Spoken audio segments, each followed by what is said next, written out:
tonight or not. He hurt his elbow pretty badly last night or yesterday while four-wheeling, so not sure if he's going to be able to make it today, but hopefully he'll be able to get on here in a little bit.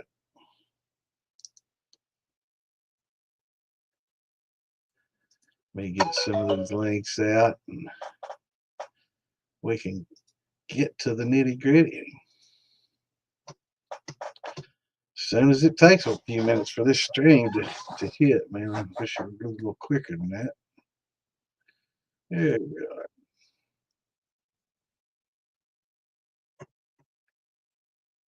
So if everybody's having a good weekend.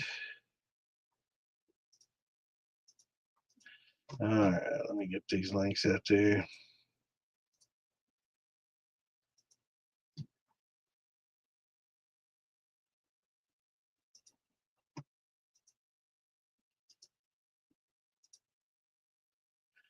So if I'm missing your comments, it's right now is because I don't have StreamYards open. I'm sending the links. So bear with me just a minute. And we'll get these out.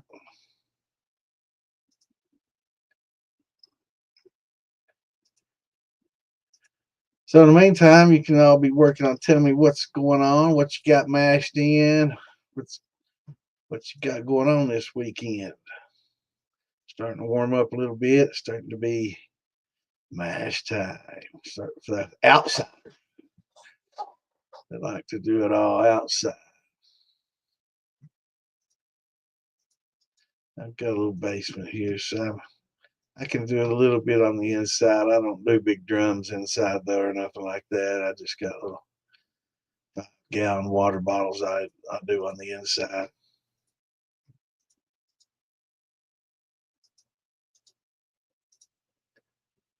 More can make it shine. Let's just share it to the groups.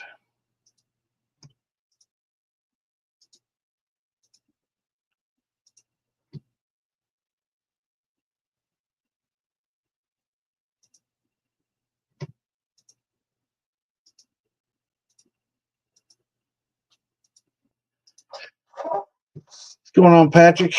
Hey, Kimbo. What's going on, Dan? Am I giving out shots? I was trying to get up with you, Dan, and see if you wanted to jump in here with me tonight. I don't think Roger's going to be able to make it. He's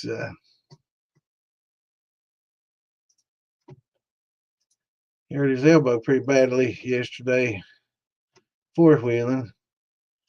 He was on last night on the shit show, so I figured he'd be able to come in, but I don't know.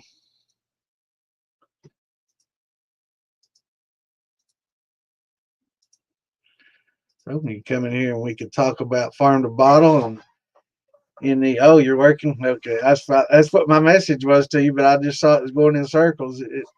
Sometimes when I jump to my podcast page, it logs out of me and my name and puts me under a different name on here, and when I send messages, it I guess it doesn't know or wants to authenticate. It's waiting for me to probably enter my code before I can send anything. But I am anxious to talk with you about the new venue, if we got that set up, and get up to date on what's going on with Farm to Bottle this year. All right, well, I've hit the wall.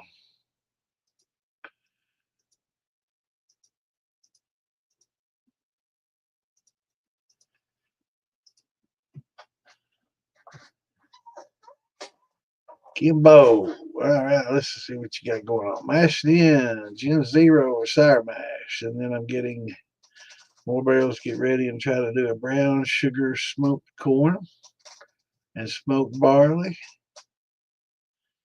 Think about adding in some agave syrup. Interesting combination, man. It'd be cool. So you got a little grain, we got a little brown sugar rum, got a little tequila all together. May make a pretty interesting trio. That's how new things are born. Trying something different. I like it. Let us know how it all works out. Let's see. First gen of Sour Master. Do you have any back set added into it, or is it just because I know it's early in the season? How's it going? You can join us. What's up, Jason? How's it going, brother? What's up, Curtis? What's up, Fred? Patrick? What's going on, man? Hey, Dan. Good question. Absolutely can. The biggest question a lot of people have is, do I need to collect, heads and fours again? Um, yes, you do, but not as much. Reason being, when you go down that much in heat, and when you heat it up again, there's still some in there. You don't get rid of all of it at the very first, like we used to think decades ago. We found out that it kind of carries out throughout the whole run, but you have a higher percentage early on. So we weren't wrong about that, but the percentages are kind of high early on. Some say that the tails have more heads than the first, but I've yet to see that scientific study, and I'm not taking Reddit's word for it. I'd like to see something scientific that said there's more in the tails than the heads. But anytime you're coming up in temperature again, you're going to go through, getting those early things off again in a little bit higher proportion. There won't be as much of them in there, so you won't, need to take it as much again. But just, as always, go by your smell and taste, and you should be fine. But yeah, you can stop in the middle of the run, and many people do. It's takes a long time. It's 4 to 6 hours just to get through the hearts. A lot of people, some people, 6, 8, 12 hours, depending on your setup. So yeah, it's common to have to stop. It's hard to put that much time, that much time sometimes, and things do come up. So yeah, brother, maybe get you on here next time.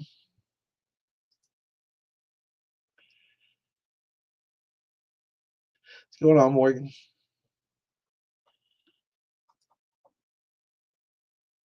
Awesome, awesome.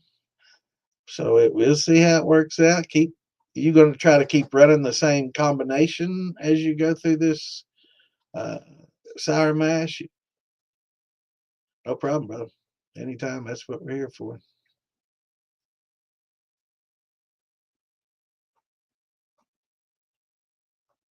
Waiting about another 4 days before I start to run the actual sour mash thing. Yeah, yeah, it'll definitely be unique. Yeah, anytime you start thinking outside the box like that and doing different things, you're going to get some kind of unique. Sometimes it's a hit, sometimes it's a miss, but there's only one way to find out. John Vince takes him about 14 to 16. Yeah, we run a 250. What size is that steel, John? And he probably runs all the way down the tails like I do. But if I just stop at my heart, I can get it done in 4 to 6 hours on a 18 or 15 gallon mash and 18-gallon steel. But if I'm going to run the tails all the way down, yeah, I get to about 12 hours before that all gets done. So it takes a while. Yeah, it does, Jason. Did another valuable lesson is buy them in pairs. Always. Because if you have just one, it's gonna break, man. You buy two, that some bitch will last forever before you break it.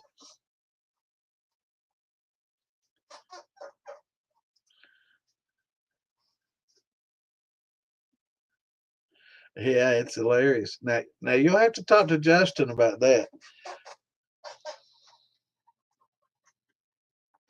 Liquor taco or taco liquor. Both are funny as hell. Yeah. Especially, man, they make glass that can withstand a pretty good, drop. I don't know why hydrometers aren't made with that. I'm sure they probably make some really expensive ones with that. Another thing is, why don't they put the numbers on both sides of the damn hydrometer and the proofing, both of them. So, I just don't understand why they put the numbers on both sides of the glass because that some bitch is always facing away. It's like magnets repelling. You know, you spin it and it'll stop with the numbers on the other side every time. Yeah, that always aggravates me. I'm gonna try to do a banana with agave. The banana tequila sounds pretty interesting. That agave ain't cheap. Where you getting it, Kimbo? I'll be rich for my blood, brother. That agave is pretty expensive. Banana brandy's great. Yeah, I like me some banana brandy. Hey, April, what's up? How you doing? We're missing Roger tonight. He hurt his elbow and I think his knee and back and I don't know what all. He had a 4-wheeler incident yesterday. He was on the shit show last night. But what's going on, James? What's up, brother? All right, John. Tell me now, how big is that steel? I know it's 100 gallons or so, ain't it?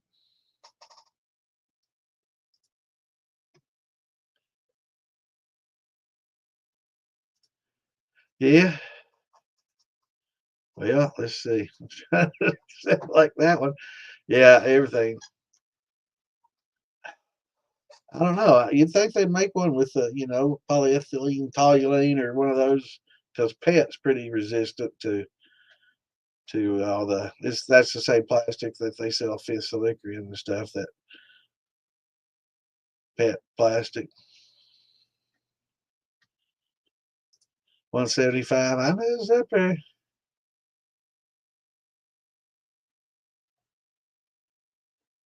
Can't wait to come up and get a jar on opening day. Have you any idea when that's going to be yet?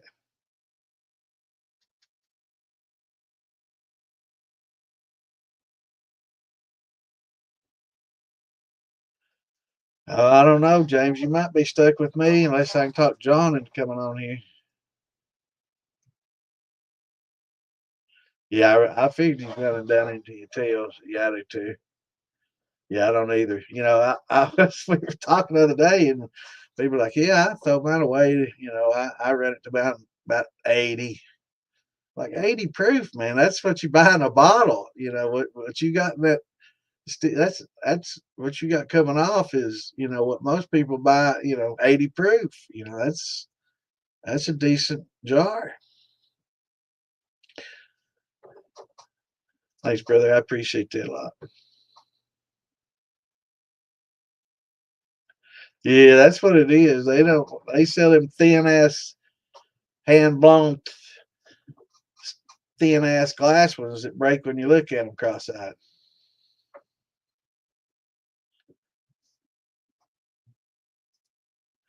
Yeah, those things aggravate me, man. They definitely get on my nerves.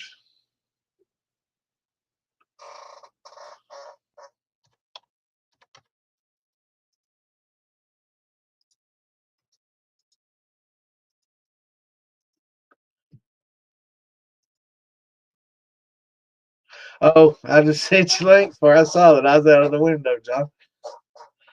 What's going on, Mr. Morton? Hey, he reminds me. Oh, a little shot.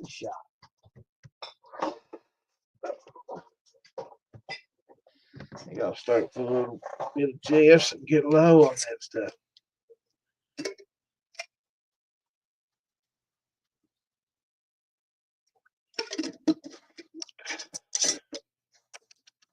Yummy, yummy stuff, man. Gotta kill all them germs from dinner time. Had some corned beef brisket, taters, and carrots, cabbage cooked up. It's good. I don't know. Every time I eat a bunch of brisket, I don't have fatty. It gets my stomach going. All right, brother. Hurry back. Uh-oh. I'll see you in 15 minutes. Have a good one, brother. You drinking, you aged. Is this the first sippy sip of it? We were supposed to be tasting some damn taco liquor by now, but somebody didn't the mailman dropped the ball, man. He didn't oh, we have a special guest tonight. Introducing Uncle Drunkle. Can you hear us down there? You mean you mean Uncle Crash? Uncle Pickled Arm, let's see that elbow, man. You got it bandaged up. Did you go to the hospital? Yeah. Yeah. What they say? Was that a I tip? oh, it turned out to be fat, but I chipped the tip of the elbow and it cut the bursula sac, which the bursula sac's what keeps your joint lubed. Right, synovial So fluid sac. Yeah. yeah. So now I got to go see the orthopedic. I got to go see my family doctor now and get a referral to an orthopedic so they can fix it. And then I fractured my fucking tailbone and it hurt so bad. So I don't know how long I'll be able to sit out here. Well, and that just depends on how much you drink. The more you I ain't drink, drinking longer you tonight. live. You know, No, they got me on some real strong antibiotics, 2 different ones. you Because were the already other one, taking some, weren't you? yeah, he told me stop taking that and take these. They're a lot better, a lot Good. stronger. So Well, yeah, fuck, he said man. don't. He says don't be drinking on these. They're waste them. I was like, well, fuck. What am I supposed to do Waste then? them. Hell, I'd break it in half and drink on it and stretch them He's motherfuckers out. the surgeon asked me, was you drinking when you wrecked your 4-wheeler? I said, no, sir. I only drink on days that end. Why? What was yesterday? Yeah. Saturday. He's like, oh, I'm a funny guy. I I hate a doctor that ain't got a good bedside manner. If you can't Yeah, joke with them, I what the know. fuck? It's come on, man. But So so serious yeah, all the time. I have to go buy one of them damn donuts to sit on, like them hemorrhoidal donuts. I've got one. I don't know. Hey, when you start getting old and your ass goes to nothing, man, you'll Well, find some of them jail seats and pads. You probably about need one anyway. So good what thing you what got what one. what You got what insurance was? paid for it. I did. Yeah, my insurance covers almost everything except for like I was Major supposed to have my shit. shoulder done. Yeah, except Yeah, for major shit that yeah, you need. need a total shoulder replacement done, but they shut it down. Said nope. You know what's fucked up is I rode for 7 hours up in the mountains yesterday, up in some hairy trails. Didn't get hurt one time, right in front of my freaking house. I flipped the fucker. I mean, if I'm gonna get hurt, it's gonna be at my house. It seems like What time is every it here, time. brother? It is 8:21 p.m. Eastern Standard Time, Saturday night, bro. So it's Sunday morning over there. You're in the future, man. How's the future look? Tell us. But Yes, sir. So what are you drinking, I'll, James? Oh, he did say he's 11 in Australia. I'll show you. Yeah, can't. I swear to God, fucking jerk. Quit clawing my butt.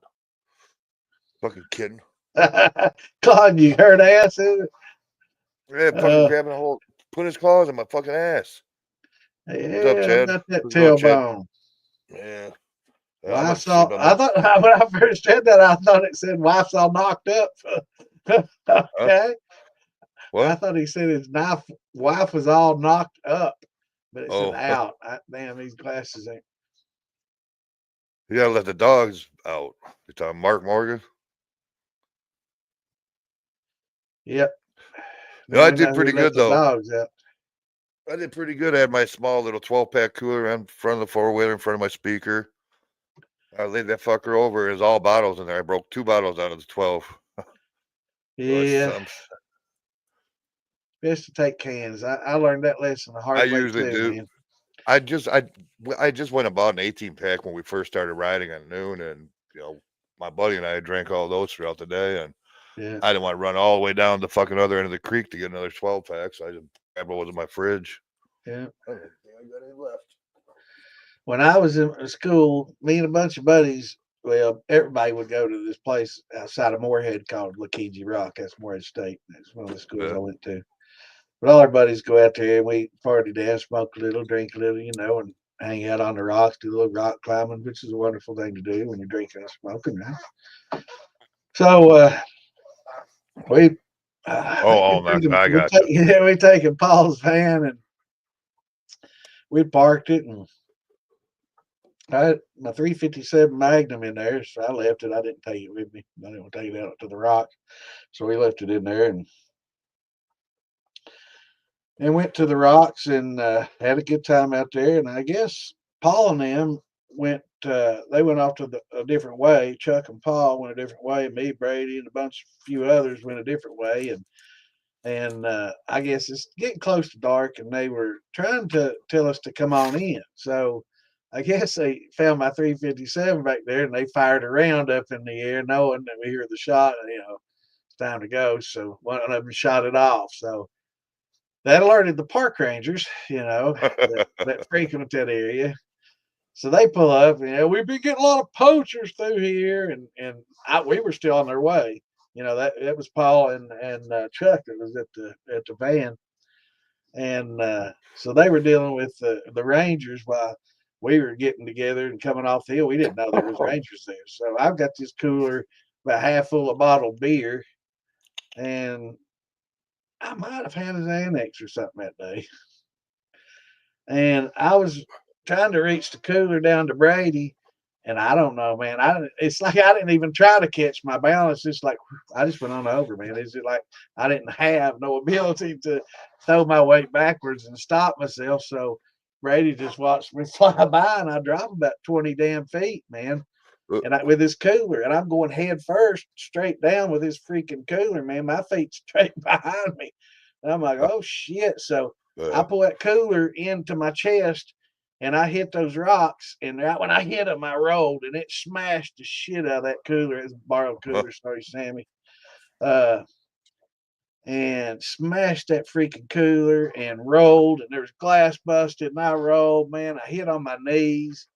Actually hit on that cooler, and then my knees came down and smashed. And oh my God, I could barely walk out my chest. I know I had to crack my sternum. And oh my God, it hurt like hell. I was half drunk. And so I limped my ass on down through there. We just left the cooler, and whatever beer didn't get crushed there. I said, F it, it wasn't many, maybe 4 or 5. And so we walked to the van, and and Chuck and Paul were gone. And I'm like, what the hell, man? And we sat there and waited, yelled. And they had, it's Paul's van. We had the keys to it. It's like, well, hell, we're stranded, man. And so I guess they had taken, Paul and Chuck. They were going to take him to jail, and actually, I think did take him to jail for PI.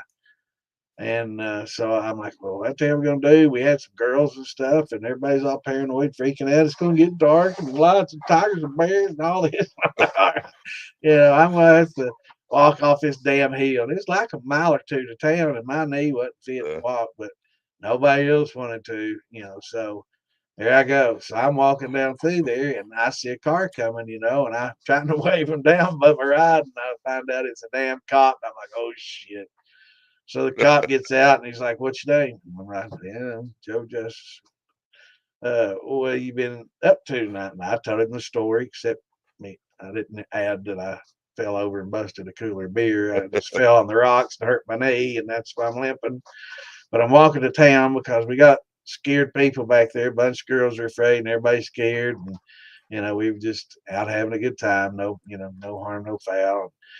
He patted me down. He found the 350s, one of the bullets out of my 357. I always took the one out right underneath the hammer in case the gun gets dropped. That hammer don't get knocked into it.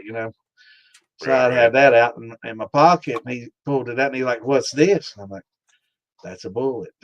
I probably should have been smart ass with him, but it's like, God damn, bro, and he's like, I know it's a bullet. What's it doing in your pocket? And I explained, I don't like it under the hammer. I had it in my buddy's van, and I always take it when I go out to places, just kind of for protection and stuff. And this dude he looked like Castile from Miami Vice. You remember that dude that was the cop in Miami Vice, the Castile, their boss? This dude looks just like that motherfucker. And I'm like, man, you look like Castile. And I think that was the wrong thing to say. He wasn't happy. He's like, what are you?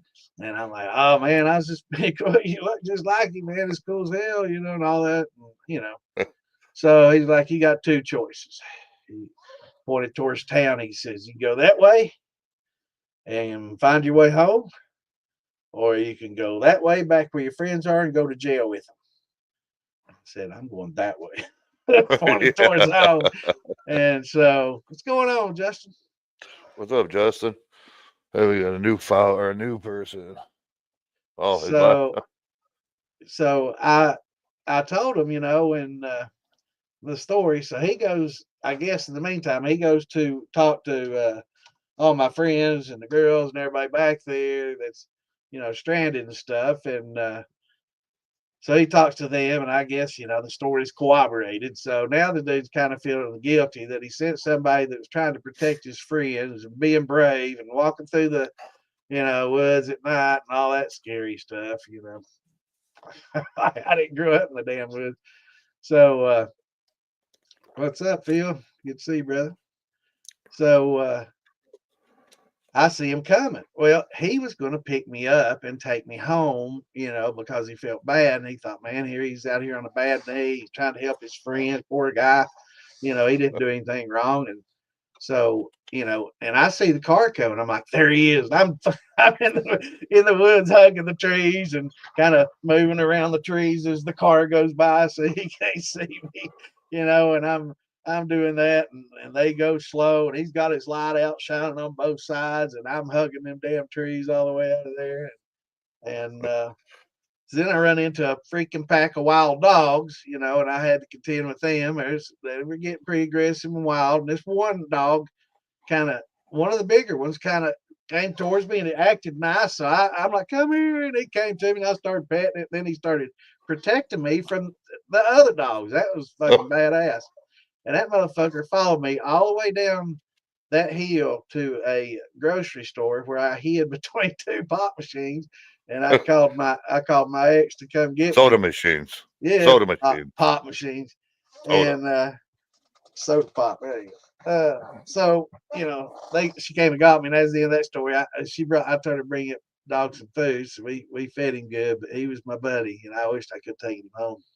But I rented a place I couldn't have it, Yeah. But that was hell of a good time. Wonderful night, man. It took Which a long one is time. To Santa? Santa's the ugly guy. Yeah, I'm the ugly one. Let me move it so you can see my name. Our name, yeah. Yeah, I'm the ugly one.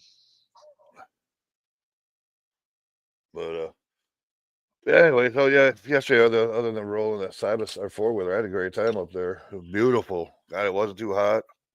Boy, I'm tan like a son of a bitch, though. I'm already working on my Mexican Yeah, I've been tan. working on my tan too, man.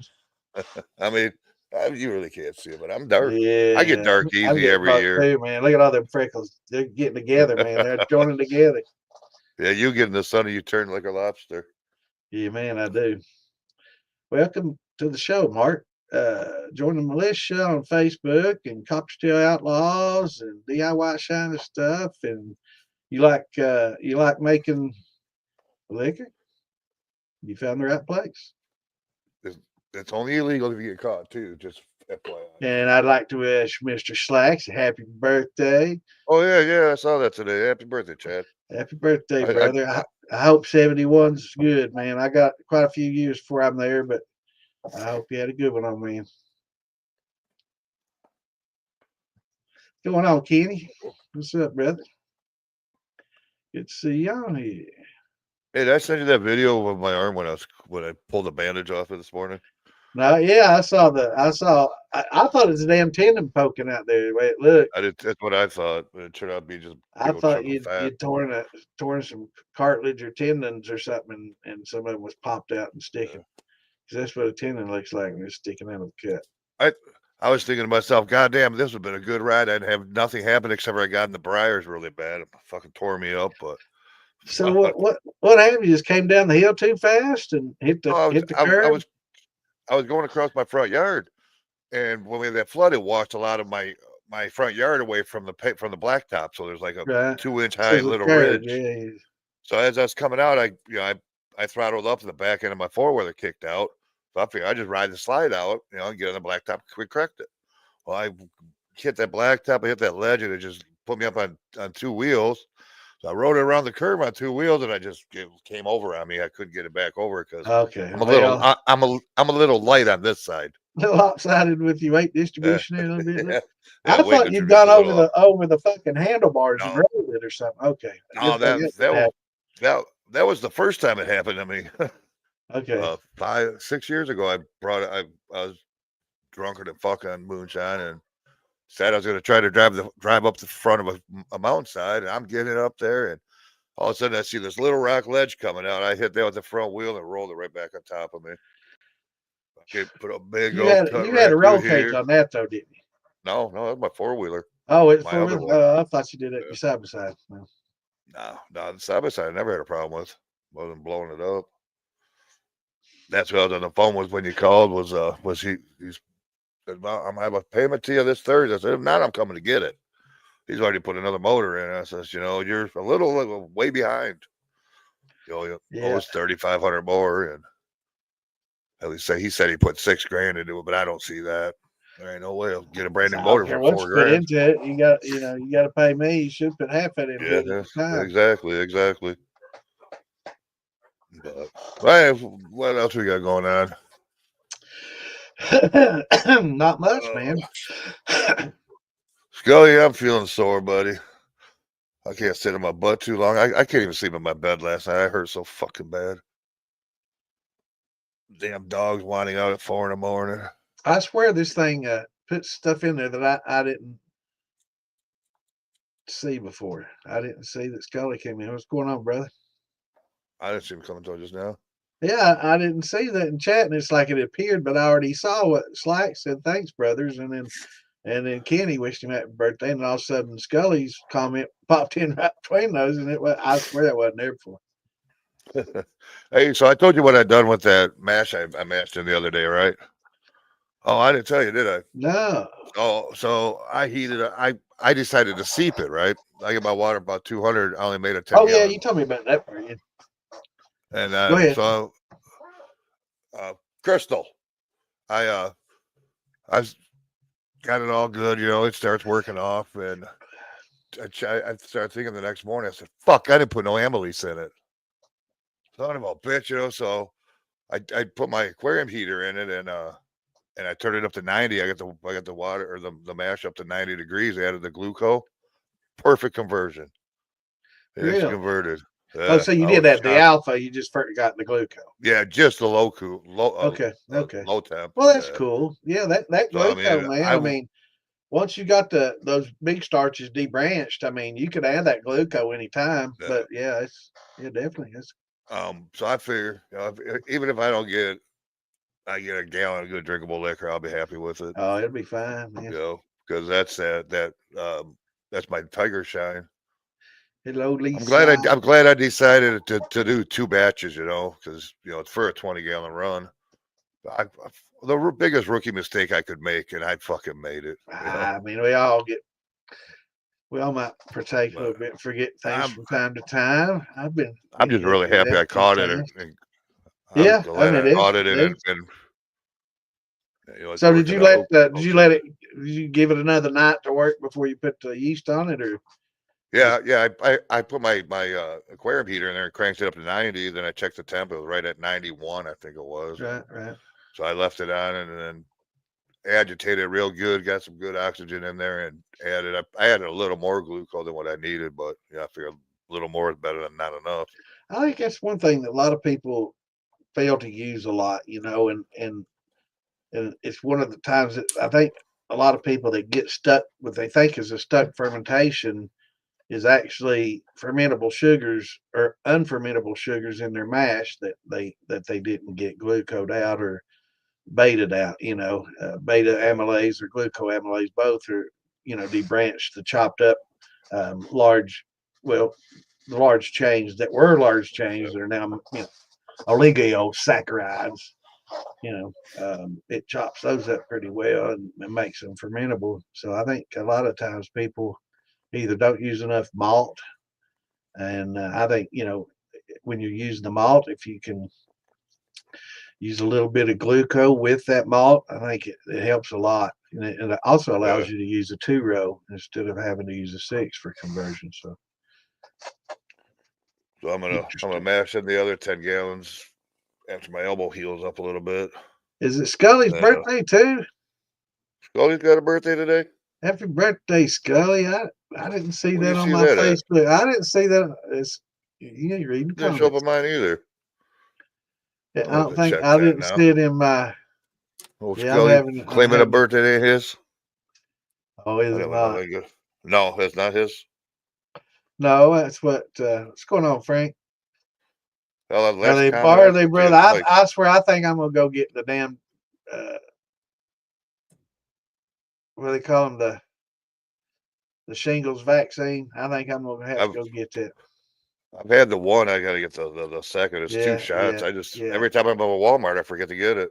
yeah. I ain't got it. She said, I think was it the first one or the second one hurt. Wow.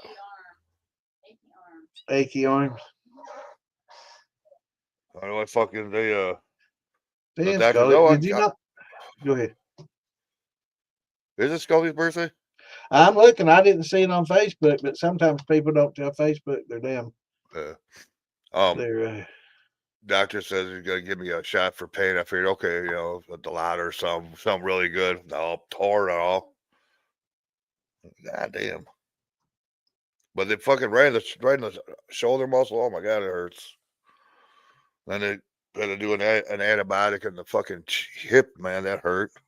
I can't leave my wires alone as you're going down. I don't think. Let me see. I'm going to my birthday. There's slacks. Yeah, Frank.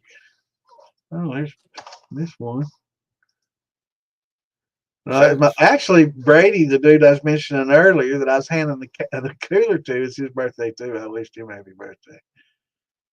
But yeah, Scully, Facebook didn't have your birthday, brother. Or I'd have wished it on Oh your well. page. That's why a lot of Oh, people happy ain't birthday, wishing you Scully. happy birthday on your page, brothers, because it's not on Facebook. But I'm gonna go to your page if you'll let me. I'm gonna post it if I can get back here.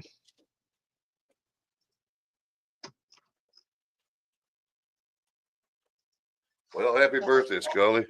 Yeah, let's see. Oh, what the fuck? Got One to see shot can't hurt. profile.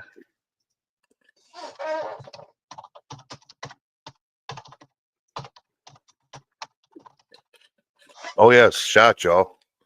Yeah, you got to catch up, man. I'm only doing that one. Oh yeah. Goddamn See that? soup can soup pan.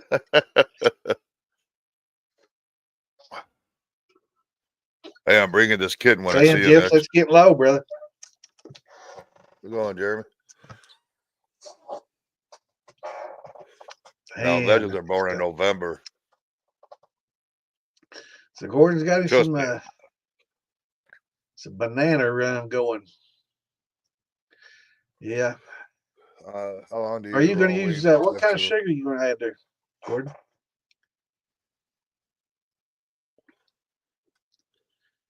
Yeah, Frank. I hope you get feeling better, brother. I've seen people. My sister had that once. And Well, I know it's a painful I'm son bitch. gonna get me a damn vaccine when I get back. David Weston, how long do y'all wait after fermentation?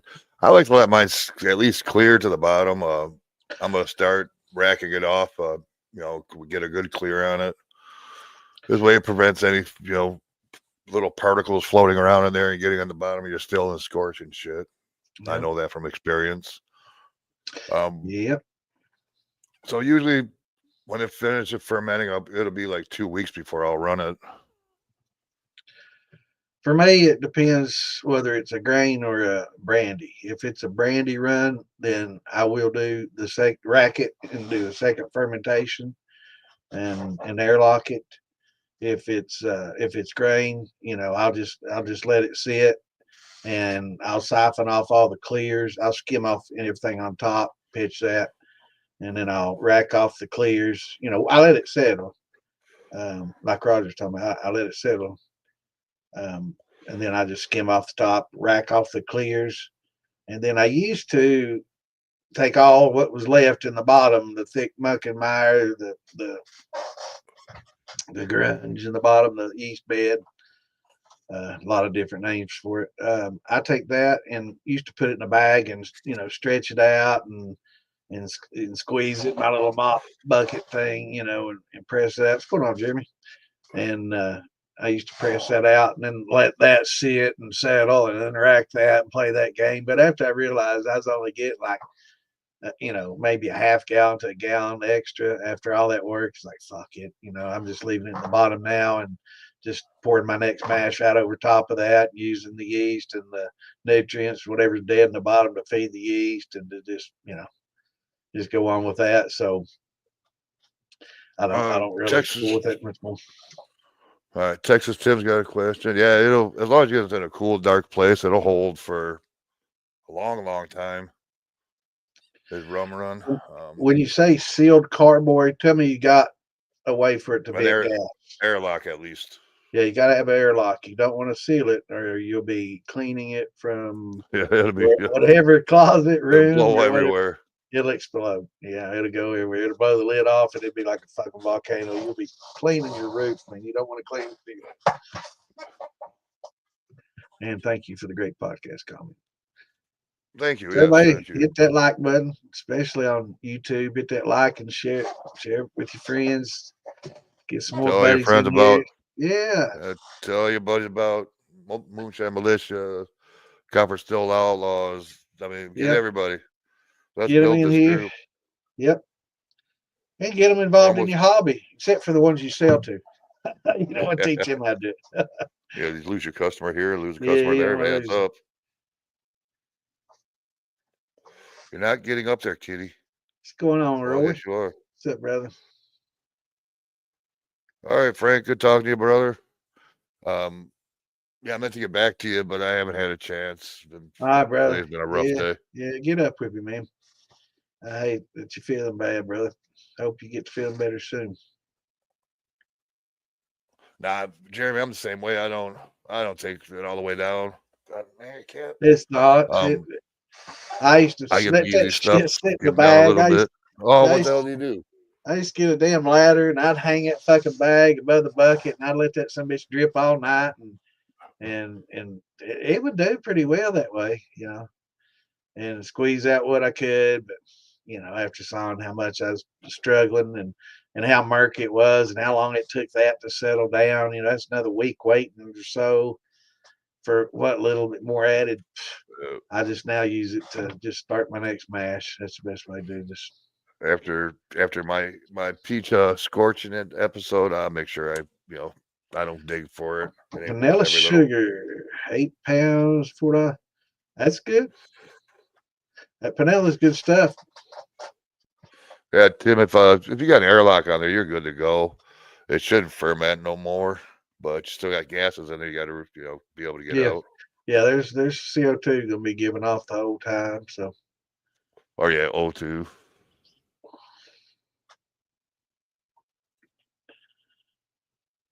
awesome. So you got some of that Lintner's peach, huh? The vintners or the like a peach Vintners, yeah, concentrate? Vintners, not Lintner's. Vintners. Vintners. I think that's what he's talking about. Something That from vintners, 70. that vintners works really freaking good. It's I never pricey, but fermented yeah, it. Yeah, I didn't ferment with it. I use it as an infuse or to infuse my flavor. Don't take very much if you're going to infuse with it. yeah.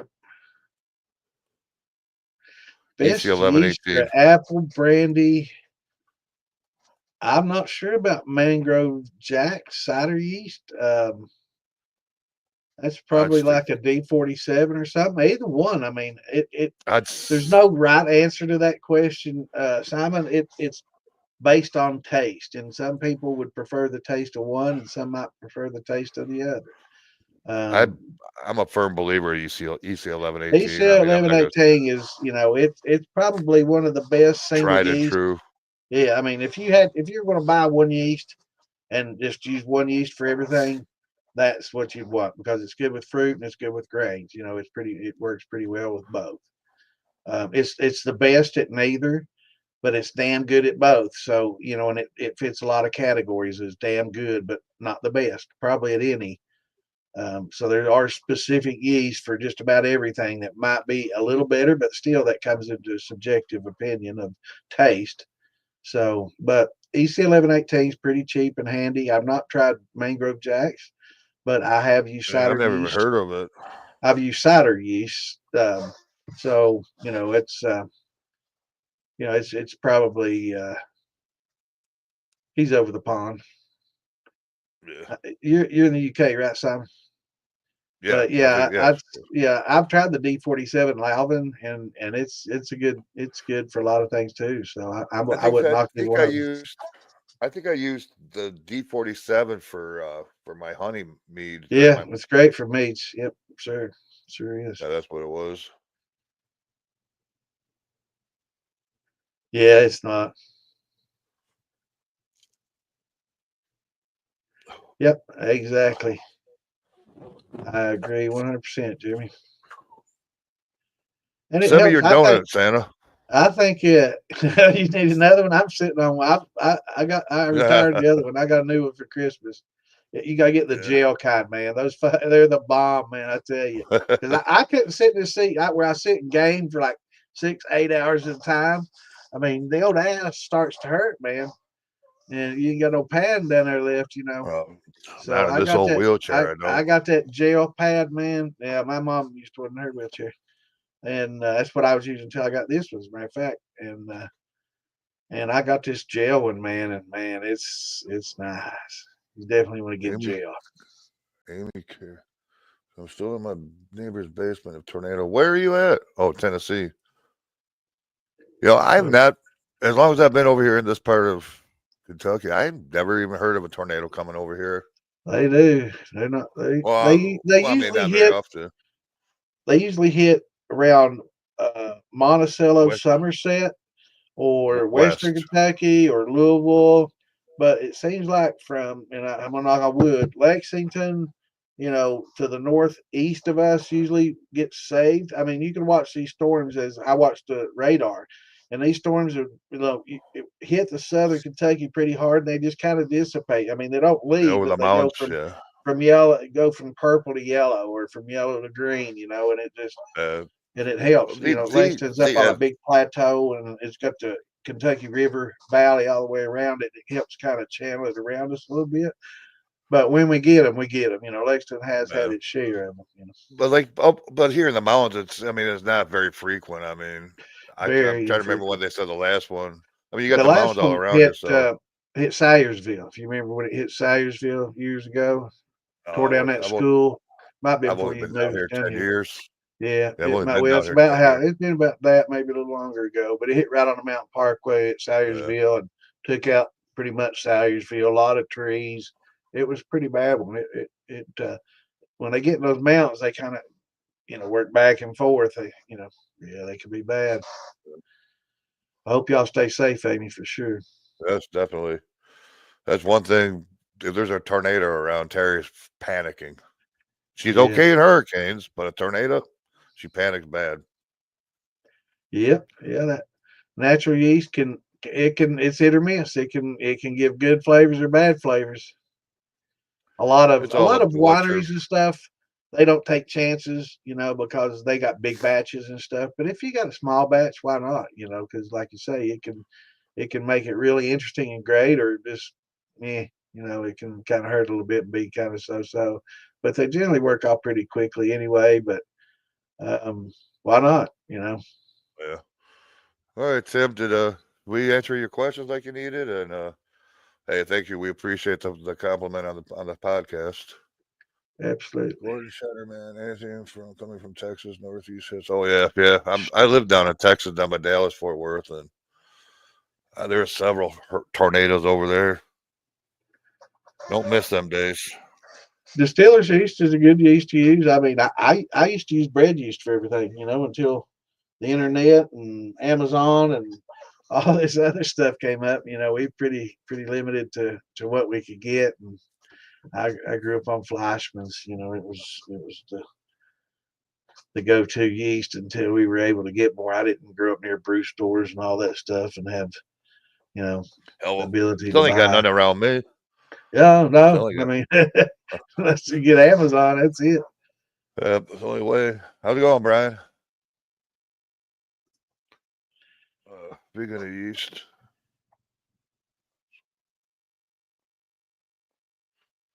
I have never tried that angel yeast. I've heard a I lot of bought good about I it. bought a brick. I got a brick of it for $25. It was on sale for $25 for 500 gram brick. So I'm like, what the hell? I'm gonna experiment with it this summer when it warms up a little bit because it likes warm. It's a warmer, prefers a little bit warmer yeast. But I'm gonna try to use it on some rice, and I'm gonna try to use it on some unconverted grains. I'm just gonna put it on cracked corn and just see what the hell I get. I don't think I'm gonna waste a lot of a good barley and malted wheat on it until I see I've what been it does using with the corn. Some people are hit and miss on the flavor. Some I've been people like using it, some people don't. I've been using daddies or dadies for as long as I can remember back, and then EC11. I've always strictly used that for the fruits, but Yeah, I mean, I've put it in some corn. It was actually pretty freaking good. Different flavor profile. But I'm yeah, particular on my yeast. I mean, yeah. It's good overall yeast. I am too. More. I'm um, definitely because I grew up using that damn Fleischmann's all the time, so I'm loving yeah. it. Having a lot of different yeasts that This not as close. this the yeast I got with this Tiger Shine kid. It's Bruiser propagated his own, and it's not a real fast working yeast. It don't seem to be. It's not as active as anything else. What temperature you I'm been gonna keeping throw it at? right at about 85, 90. Well, it should be working off just fine. Even Billy Reed Round said two, it so there's worked more off coming. low. Holy moly! More Well, what? hopefully we'll be all right. I mean, I don't know how, but I'll be damned, man. They've been calling for this storm for a long time, man. I mean, like a week ago, they knew this some bitch was Oh, coming, shit. man. I mean, so how all of a sudden are they able to determine what the weather's going to be like that accurately? It's like, damn, maybe some of these people talking about them cloud seeding and creating weather might be a little bit right about some of this conspiracy stuff they talk about, man, because I've They're never known supposed to them be able start. to predict, tornadoes and Oh, damn. thunderstorms a week in advance before. It's like, Right. damn, this before they ever developed. I don't Supposed to know. start raining down here about 10 p.m. It's rained pretty much all day off and on. Yeah, in fact, I got to And go put a pump in the pool, and some bitch will fill up on me. you need to throw some concrete in there, just fill that fucker in. Nah, I like shit. I put fish in there before I do that. Yeah. I'll stock it, Um, some bitch, man. I already got ducks living out there and some frogs. oh, do you? Yeah. Yeah, man. Boy, I wish I had a fucking frog gig yesterday. Holy shit. There's some big frogs up there in them ponds up on the strip job already. Yeah, we And didn't use it last year, and a lot of leaves and stuff got in there. And I don't know where the frogs came from. My neighbors are like, "You got frogs?" I'm like, "Yeah." Their kids are like, "Can we kick them?" No, you bust my liner. But,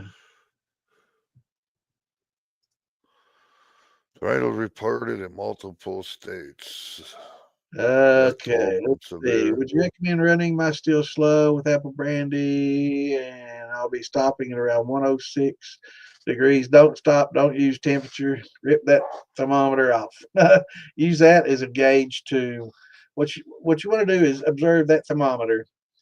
And I don't know if it's a pot temp or if it's a vapor temp. Um, so they're going to be different readings. As far as that goes. Um, but don't go by temp. What you want to do is slowly heat it up. I heat mine up.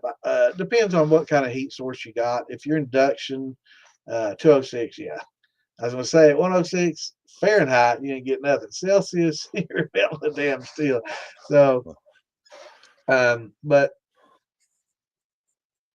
I on my induction and infrared heat, I can crank it all the way up and bring it up pretty quickly without scorching anything. And stir it too, before you get it. Kind of move your steel around a little bit, put some gloves on, move it around, keep it moving so nothing settles. that's one thing. When you pour that mash in there, you need to be ready to run.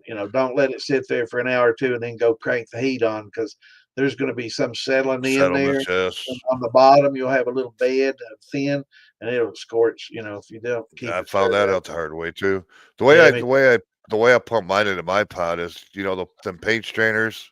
A 1 gallon paint strainer fits perfect over my dry clamp. So I put it in. So I filter it through that, and then as I pump it from my fermenter into a 5 gallon bucket, there's a 5 gallon bucket strainer in there, and I keep one on the end of my hose to filter as it's coming out. So I'm getting a good filtration after learning the hard way. Yeah. But I But mean, yeah, yeah, but yeah, bring it up, and once it starts dripping, right when you start dripping, look at the temperature on your thermometer, and just kind of make note of that. That way you'll know about anytime you run, about when it's going to start dripping. Also, you can feel your way.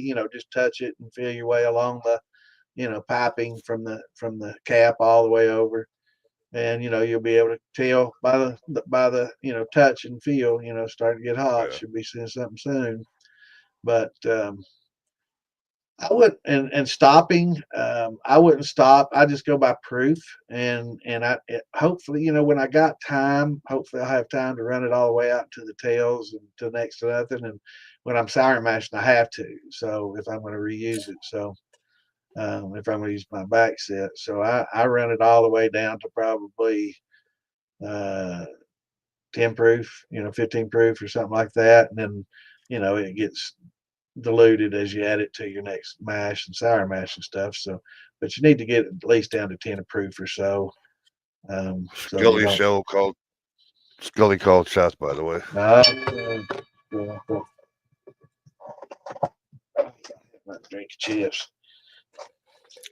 See that, Jim? Simon, Simon, to answer the rest of your question, Simon, I have lots of bits of apples. I don't ever fuck with my cap. I let it fall on its own. I've heard people pushing them down, but I'm you sorry, I haven't know, scrolled down there far yet. yeah. I don't. I never mess with my caps. I just let them set, and when they fall, they fall. That's when I know it's about ready to pull off. Gallons of firmer. Hell yeah, $18 for a gallon of fucking blackstrap. that's a good deal, I'd bro. I would buy every gallon they had. I try it first. That make sure Oh it's yeah, unsulfured. Is it unsulfured? If not, take it back. yeah. Which lake you on down there in Tennessee? Norris. We used to go to Norris and Cherokee. Uh, Welcome.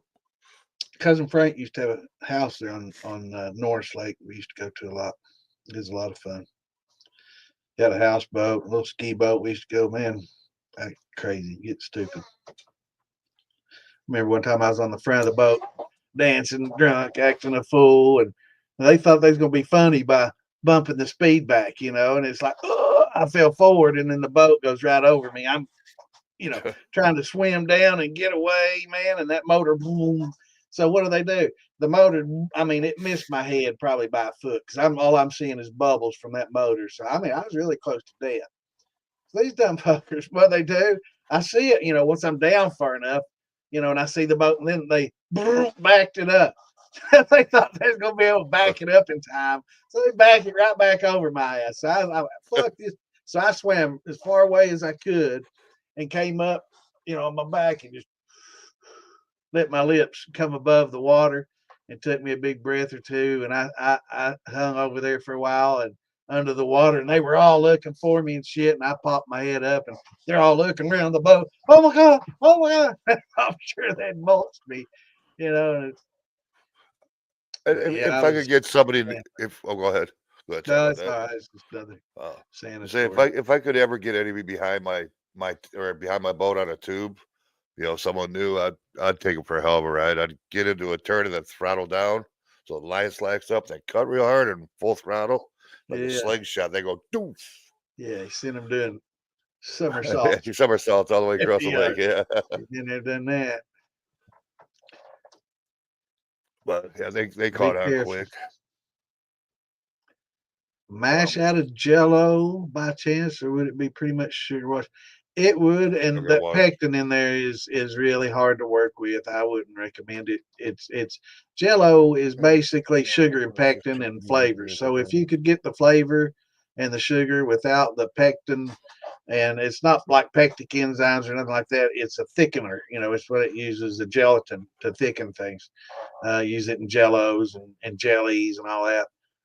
So if you could do it without that, it'd be a good flavored sugar shine. With that, it complicates things a lot. It might still work okay, but and don't use pectic enzymes on it because you're just going to create a lot of unnecessary heads that aren't really going to benefit you. Hydro Man. Hey, Hydro Man, what'd you think of that Zaxby's beef? You've never had Zaxby's. Never had Zaxby's? Oh hell, Zaxby's is good. I like what's that? Damn, what's the name of it? Churches, No, Churches, uh, Popeyes. no, I like Popeyes, and their sandwiches are real good too. But this is Yeah, you're a chicken man. what's that chicken place next to McDonald's, babe? Yeah, I I'll can't keep you in remember. my prayers there, Jeremy. What's the name of that? Yeah, everybody in the southeast, man, they're popping up everywhere. They had some bad ones in Arkansas, Missouri, 15 dead so far. So yeah, Yeah. they've been bad. Cold and shots. Yeah, I'm done with shots tonight. I can't use Turbo Clear to clarify your mesh. I've never used any clarifier. I don't use it either. I have in my winemaking. I've used different finning agents and different things, but I found there's nothing that replaces just patience and letting I it just settle out. I would just let mine clear naturally. Thanks, Colton. I owe you a shot, Santa. All right, Moonshine Mike, how's I'll it going, collect. buddy? Can I add concentrate apple food flavoring to my final product and just give it an apple kick? Well, there's good and bad on it. You got to know, like Santa, he tried that peach extract. What is that Yeah. extract? And he didn't get much kick or Who's that? much I didn't flavor. see that. Which one he is? Simon's asking. Okay, Simon, Scully, where? don't do it, buddy, because you won't forget Oh, wait. you won't forget the anniversary. But from now on, all you get's one present for anniversary and birthday, and the combo ain't no twice as good as what you get. So, my dad was born on Christmas. He was always bitter about it. He got his birthday and Christmas present all in the same one. It was just one present. So yeah, Chick-fil-A. Chick-fil-A? Chick-fil-A is good. No, it's actually across the street from Chick-fil-A. Oh, I Damn don't it! know. You got me opening up Google Maps. Yeah, I'll do it on my phone. No, I can't remember the name of it. Damn it! And it's a good one. It's and what's the chicken place right next to McDonald's, across from Chick-fil-A?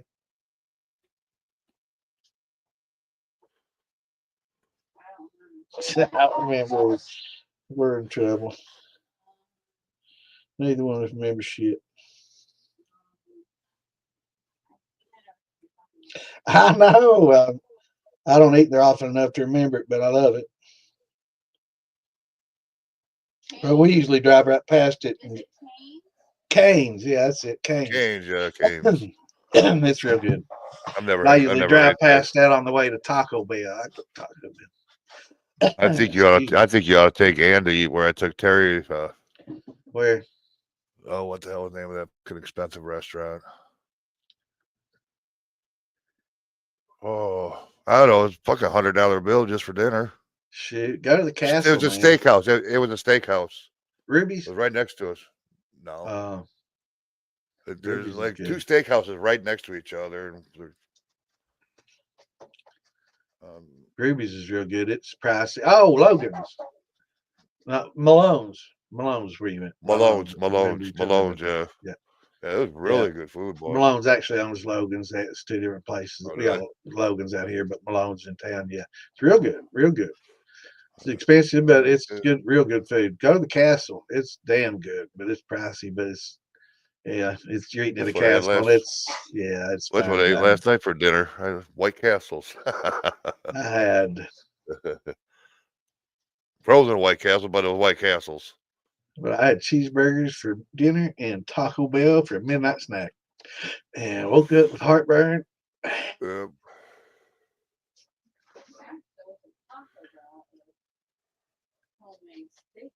Yep, 196. That's exactly when it'll start, Simon. You know, I see so many people talk about, and I've got a graph to share. So Santa's always giving.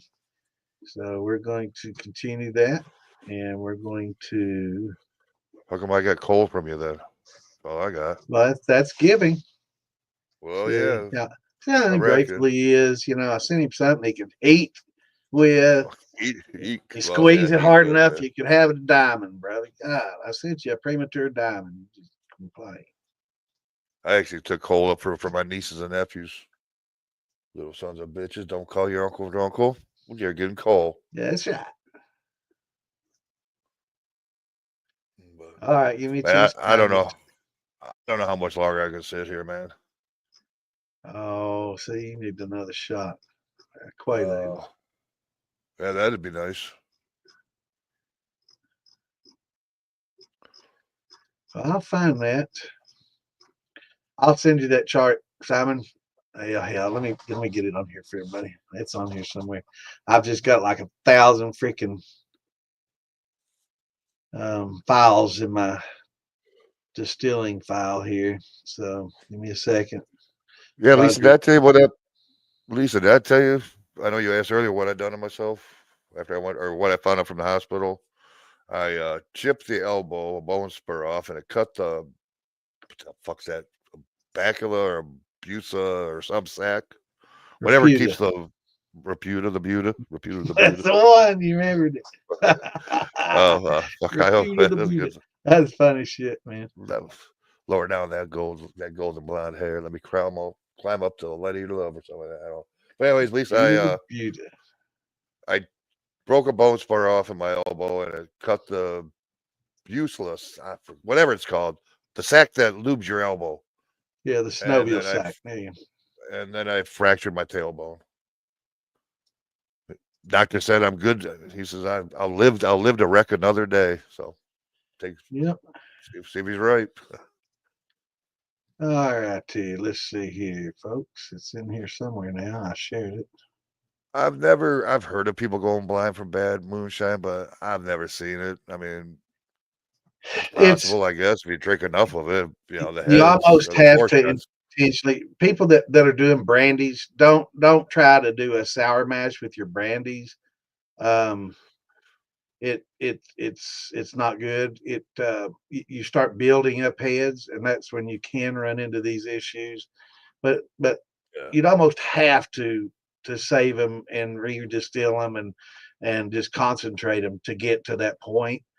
Um, it'd take an awful lot of drinking of your four shots. I mean, yeah, an awful lot what of. you would have to do basically is make a run, catch all your fours and heads, and just distill those, and then collect those again, and maybe do it a third time and just collect those again, and then try to drink that stuff. You know, that might do it if you concentrate it that way, but just not getting a really good cut between the hearts and the heads. No, that's not good. Yeah, I It'll have give went you a blind hell of off. a hangover, but it ain't gonna give you. I have went blind from drinking moonshine. You drink about a Yeah, half a gallon, I you don't black remember out what all you the saw. time. Yes, sir. So yeah, it's possible, I reckon.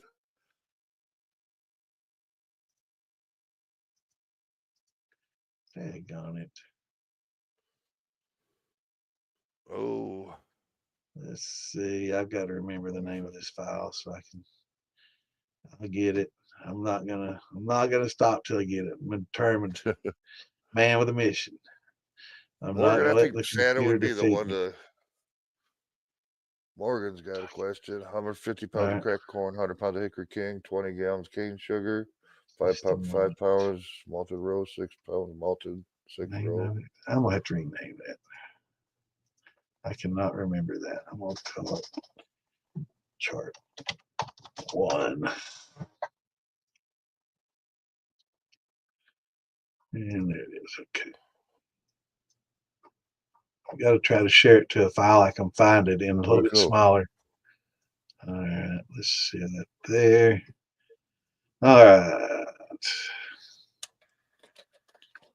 And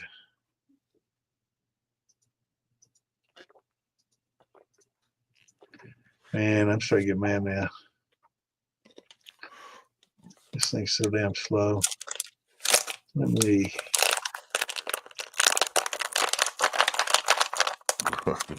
Yeah. What are you doing, man? It sounds like you got a potato chip bag. I was crushing up a water bottle playing with a Oh, cat. okay. Cats love that sound, don't they, man? Lays him in his No, back. I'm kind of getting attached to this little fur ball. All right, here we go.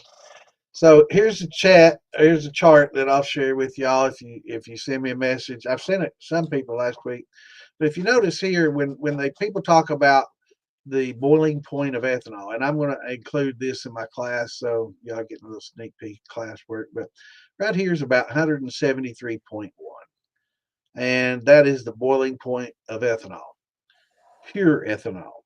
A lot of people think that you can just heat your steel up to 173.1 degrees and all the heads are going to cook off and all you're going to have left behind is ethanol to cook off. You can't fractionally distill that way because of azeotropes and because you're in a pot still and you're not using the right type of steel to um, fractionally distill. So when you have pure ethanol, and they do almost 100 proof, 100%, which is 200 proof right here. The highest Oh, you can hey. get, the highest you can get is probably about. Did you find something to drink? The highest I you can found get some. is I it's found like my peanut butter banana.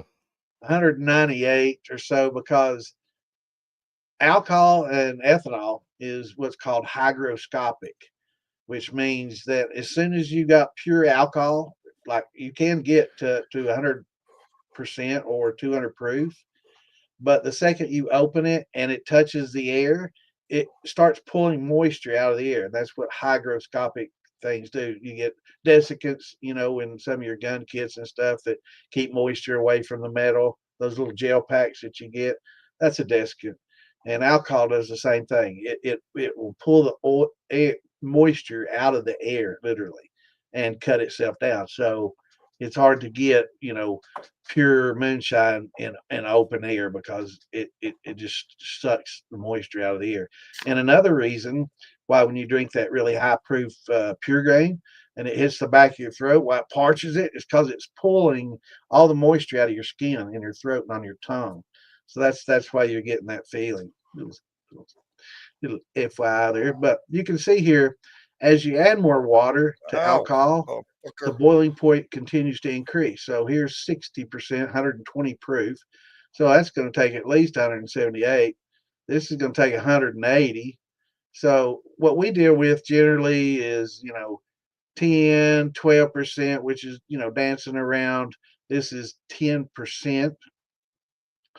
So, you get 10% ABV in your mash, you're pretty much right here. And that happens to be about 197. Most of our mashes are a little bit higher, 12 maybe. So you can get a little bit of action at 195. So that's perfectly normal for it to start at 106. And the reason this doesn't go all the way because hygroscopic, and the reason this stops short here and doesn't actually intersect the line where you get zero is because you can never distill all the alcohol out because once it gets to 210, all the water boils off and it will contain alcohol in it all the way down. So that's the reason that this doesn't intersect here. And then the reason it doesn't intersect here is because of its azeotrope properties. Get a little lesson for you guys. But yeah, you can generally expect shit to happen right here. And by the time you get done, you're at about hopefully around here when you're running the tails out, you're around 210, 208 to 210. So You fucker. perfectly Oh, normal my numbers. gosh. Bite me again. Bite me again, I'll pet you twice. This fucking thing is a Dodger mean son of a loves that little bitch. kid. This thing's a mean little fucker. Is you making it mean? I'm just sitting here on my lap attacking me. Yeah, you've been playing with it, ain't you? Oh, I was playing with it when it was on the floor. It looked good, yeah. Yeah. You can keep playing with it, man. It'll make it mean. But is it a girl or boy? I don't know. I don't know how to tell. Well, Yeah, are the they boy. nuts or not? You Well, don't know how to tell. You a Democrat? Oh, I'm sorry. I I shouldn't. mean, I as should have a said pup, as that. a kid. I'm sorry. I'm sorry. I don't talk politics. I don't know why I said All that. right. I'm sorry. Tarot destroyers making moonshine legal. In some states, it's legal on the state, but it's not. I don't think there's any state that's federally legal. No, none. But Like yeah, West Virginia, you can make 5 gallons a year according to their state law. Missouri 200. Yeah. Really, I'm gonna Hmm. have to move to Missouri. Yeah. You got some The way I look freedom. at it, it's only illegal if you get caught. And Until then, it's legal. generally speaking, and I'm not going to tell somebody, not to worry about it, but unless you're selling and selling a bunch and the word's getting around and, at small towns, it usually gets around pretty quick. But unless you're selling it, most people don't give a shit. And, it's Yeah, going to be tough for them to get I've evidence against you, if you're not selling it, they're selling it to somebody. So it's going to be hard for them to go to a judge and to get that warrant. So, you're pretty good until you start selling. Then, you got to be a little more careful. We I don't. I've got never to, sold a drop. I've never sold a drop of liquor. I've taken donations for it though. well, you know what you do. You sell jars and you give them a And it's, complimentary, you know, some well, if you take complimentary alcohol along with the jar. a donation, it's not. They're not paying for the liquor. They're just donating more money towards towards like grains or Uh, sugar. Or, so they're not buying liquor. I gave well, it to them. just sell them the jar and just say, "I'm sorry, it's got that liquid in there. I'll pour it out if you want me to, but if it's okay, I sell it to you that Uh, way. I appreciate it. Save me the time." So we had built a bar up at my buddy's place, big old 15 30 by. ABV is about 30 proof. Once Jeff, once you mix it with water and your sugar and your back set and all that stuff, it'll take it down. I would try to take it down to 10, but yeah, it should be fine. You it should be okay. Just don't pour that directly on the yeast. What's Get up, your sugar, Jeremy? heat your sugar up and get that heated up and then melted. Let that cool. Pour that into that. That'll help dilute some of that alcohol some, and then add a little bit of cool water to your yeast bed and your back set and everything that you've got from before, and then add that to it. Just don't dump anything hot back into your sour mash bin. Nothing hot goes in there. You don't want to kill or stress your yeast. And two, don't put anything really low pH in there. It's always a good idea to keep you a bag of the crushed oyster shells Oyster that are there shells. to help buffer your sour mash, to help buffer it and keep the pH from diving. Because it will get a fairly low pH with the back set and stuff that you're adding. But just keep your pH balanced and don't put anything really high alcohol and really hot in there, and you should be fine. Good question. And always scrape off your spent corn or your spent grains, replace with fresh. I don't know if you said that or not. I've been pushing the Oh, cap did down. somebody ask about that? I must have missed it. Okay, Yeah, yeah. yeah, yeah. Early in the ferment, I push the cap down to avoid molding. I do the same um, on brandies. On brandies, it's important to keep that fruit moist, and keeping it moist helps keep the gases in, and helps keep the bacteria down by keeping the gases in. And it also helps take the alcohol from your mash and spreads it over the top of your fruit, so bacteria doesn't build up there as well, because fruit's real easy to have bacteria growth, and you start getting little fuzzies growing off of it and all that stuff. So if you can keep it moist for the first, it's like 4 or 5 days, and then after that, I generally let it do its thing. But it helps to but do it gently, because you don't want to add a lot of oxygen, because you want to keep that fermentation anaerobic at that point in time. When you first pitch your yeast, stir the fuck out of it, get as much oxygen in there as you can, because that helps the yeast breed. When they got oxygen, go into a breeding cycle, so you can build up a good, you know, uh, volume of yeast. It actually helps Yeast you use a quantity. little less yeast. Yeah, they love it. they start breeding like crazy. But once that happens, you want them to go from breeding to eating and converting, everything to alcohol. So once you get to that point, I generally gently push it down. Don't try to add a lot of oxygen. Sometimes if you don't use the oyster shells, and sometimes doing like heavy sugar content mashes and washes, you get a pH crash. So sometimes you have to, stir in a little baking soda or whatever to keep the yeast alive and to keep them from stressing. But at the same time, that can cause a little bit of stress anyway. But it's better than the pH, hurting your yeast. But yeah, good question.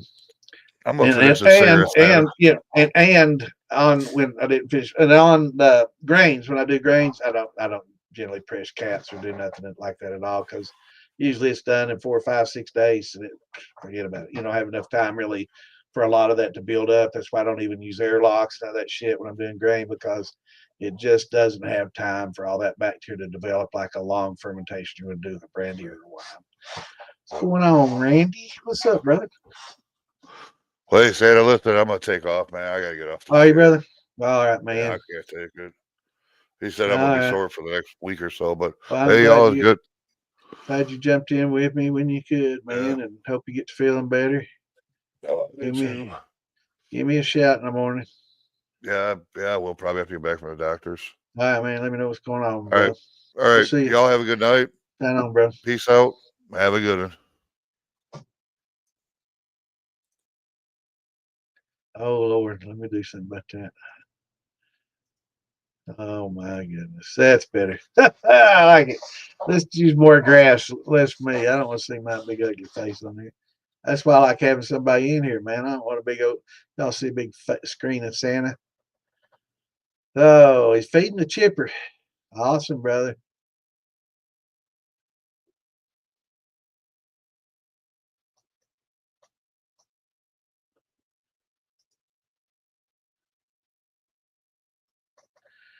Hell, yeah, the hell with that slingshot. What are we talking about, Scully? I'm missing.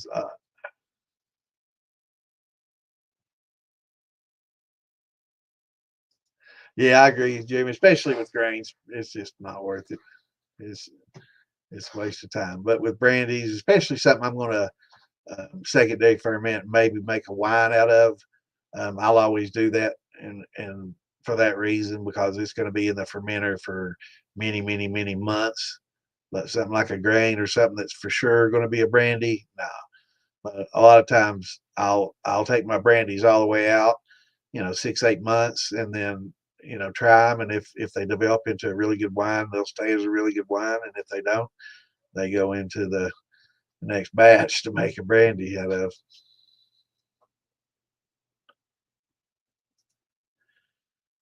Turbo clear. Damn, I'm way behind. Roger with it. I'm getting behind. Um, I've never used it. I've used other finning agents, rice husks, and there was something else. Some people talk about using egg whites and stuff as finning agents and things to help. But I use some rice hulls, not husk hulls. Um, those work pretty well, but it's just like a filtering, media. Colton shots. Oh, damn it. Make some peachy peach.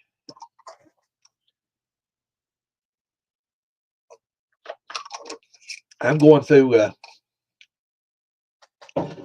peach pretty quickly. What's going on, Moonshine Mike? What's up, brother? Can I add concentrated apple food flavoring to my final product? Absolutely. No rules, just right, brother. Excuse me. Oh, yeah. I'm glad my microphone's on my camera. It used to be here on my headset, but I'm using my camera mic now. My headset mic messed up on me. This one seems. Can y'all hear me okay? This mic seems to work okay.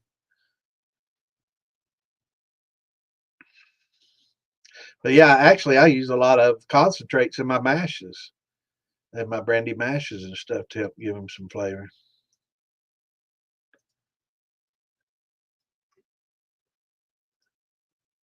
Lee's Famous, Chick-fil-A. Yep. Hey, I'll eat. I mean, I'm a chicken man. I love me some chicken, man. I'll eat just about any chicken. There's no such. I don't know that I've ever had bad chicken. I'd eat chicken jerky.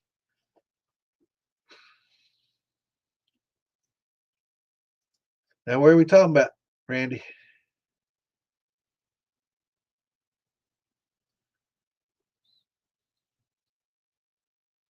I'll get caught up here in just a minute. I'm trying to go through here pretty quick. Your 11 roses and now 12 and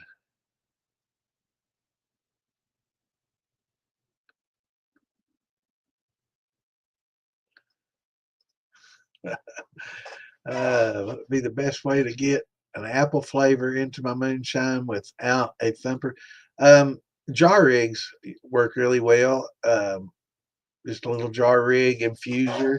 Or if you don't want to use jars, you can make an infuser or use an infuser that has a drain, so you don't have to actually remove the jar, dump it, and fill it back up, and then screw it back on with your little grill gloves on, and with your bypass, actuated, so you don't send steam everywhere and waste. Or you can just make you a little infuser, a little copper about so tall, about a gallon. You don't want to have a lot because, it takes a lot of juice. If you have a big infuser, it takes a lot of juice to get it above the line just right. But, maybe a gallon, half gallon, about the same size as a jar, but you can use copper, have your little infusion port in and out, and have your drain on it, and just kind of use that to put your infusion juice in. It's like a little miniature thumper that has a drain and an opening in the top with a valve. You can put a valve on there and maybe a spool, ferruled spool on there, and fill your spool up, open up the valve, drop it in there, shut your valve, and just let it work. But that's another good way to do it for sure. And some people use both the thumper and the little jar rigs. Those seem to work very well.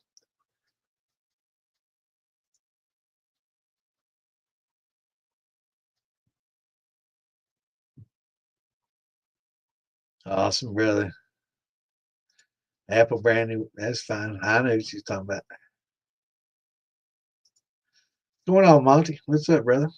Glad you joined us tonight. What are you drinking on, Monty?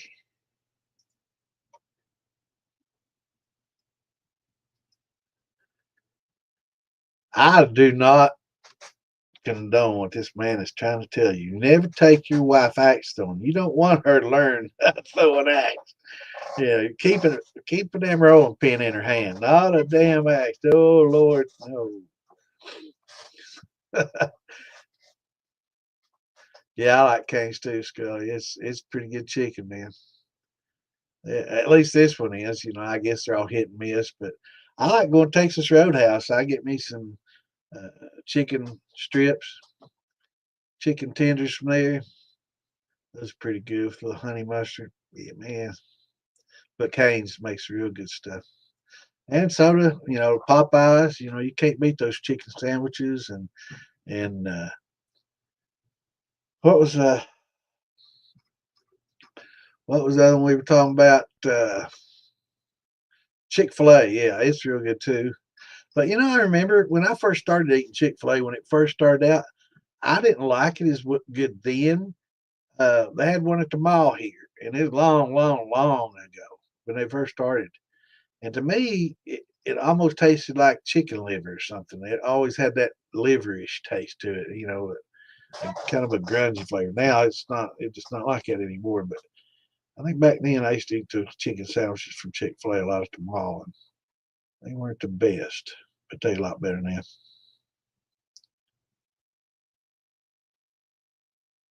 Brother, anytime. Yeah, just actually just use if you're on Facebook, man, just hit me up, friend me up, and we do Facebook messaging.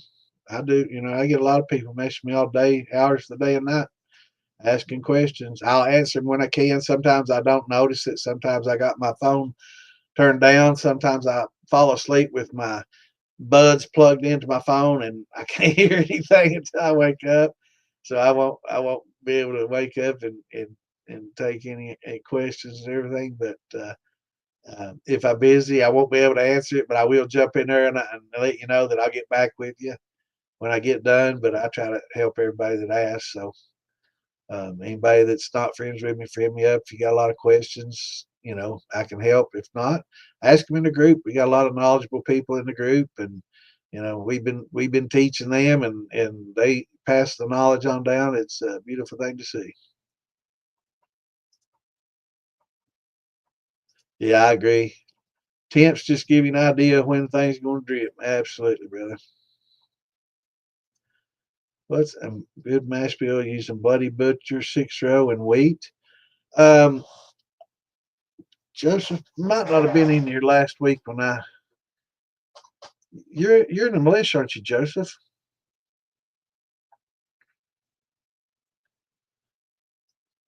Let me see. I'm pretty fresh.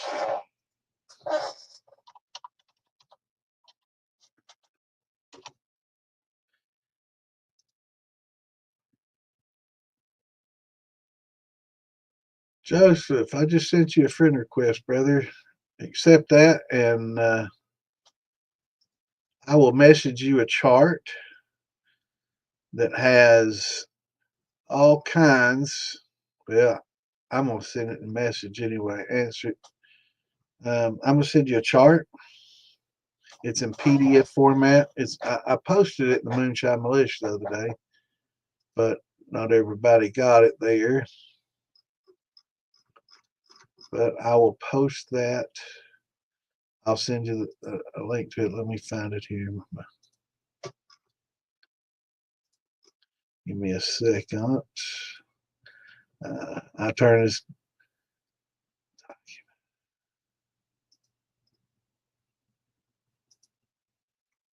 Oh my God. Did I tell me I saved it somewhere? Oh,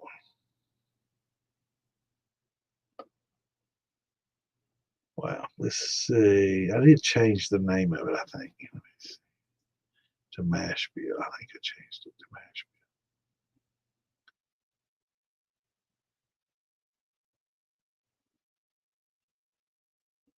Bear with me, y'all. Well, shucky darn. Where in the hell?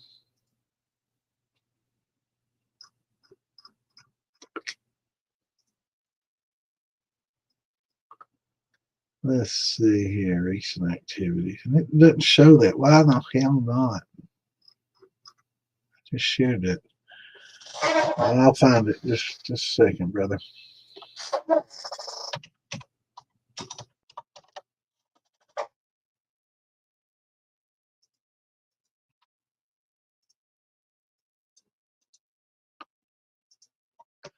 All right. I will find that one on the motel here.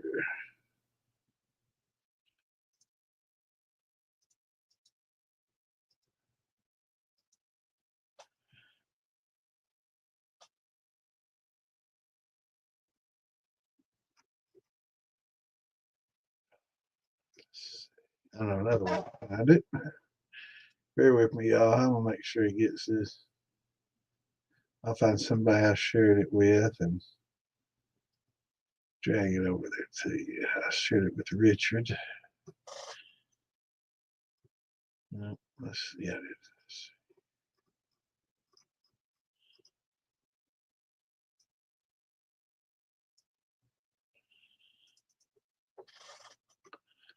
All right, let me find this. And where is it? Issues, downloads. It's in downloads. Okay, so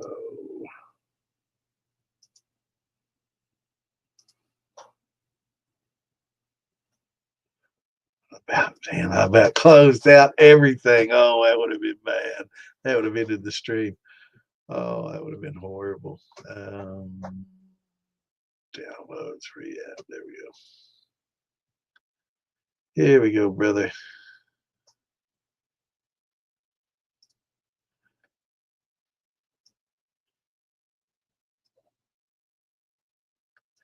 All right, Joseph, it's on the way, my friend.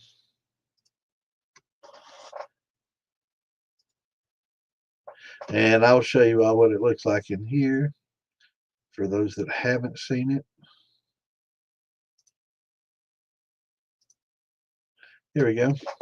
This is page 1 here, and it basically breaks it down. Char level. This is for the barrel that you're going to store it in, and this is all the different um, prime liquor makers and prime liquors. You know, I got Elijah Craig here. Let's use that for an example. Char level 3, barrel proof entry 125, corn 78, rye 10, barley 12. So it's giving you the breakdowns of the different mash bills. So it's pretty awesome. There's some that aren't. They're so secretive, nobody's got them yet. But for the most part, most of them are on there. So anybody else wants that chart, let me know, and I can send it to you.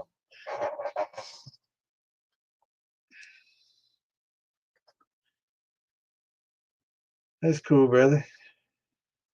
It's nice to kick back in that big chair and just watch.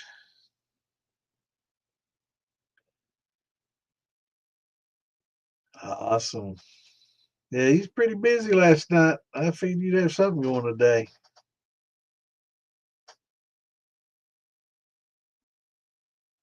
Yeah, yeah, and a lot of it, exactly. A lot of it was metal poisonings from using carbon steel that was rusty. A lot of them used oil barrels, those steel drums that some of it probably still had the oil in it. Used car radiators, yeah, for condensers, lead solder. Yeah, it was, they'd solder those things up with big gobs of lead and patch those radiators with lead. Just use them. Yeah, absolutely. What's up, Richard? We got some winds and rains and some lightning and thunder, but nothing bad like they got in Missouri and in Indiana and I think Arkansas, not Indiana, Arkansas, and Missouri. Is making moonshine legal? Am I that far behind again? Yes, it is federally illegal. It's legal in some states, kind of like marijuana was for a long time.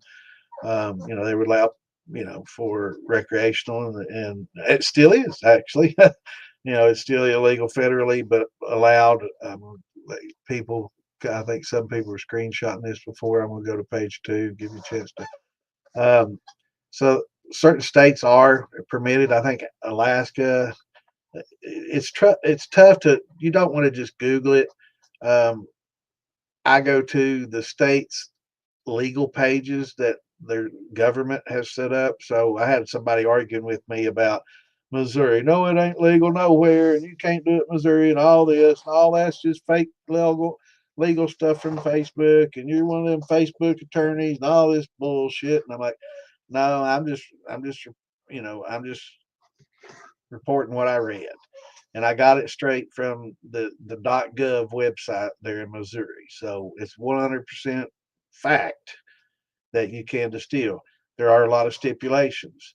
And you and another person in the house both can, it's 100 gallons per person, 2 maximum. Both have to be above the age of 21.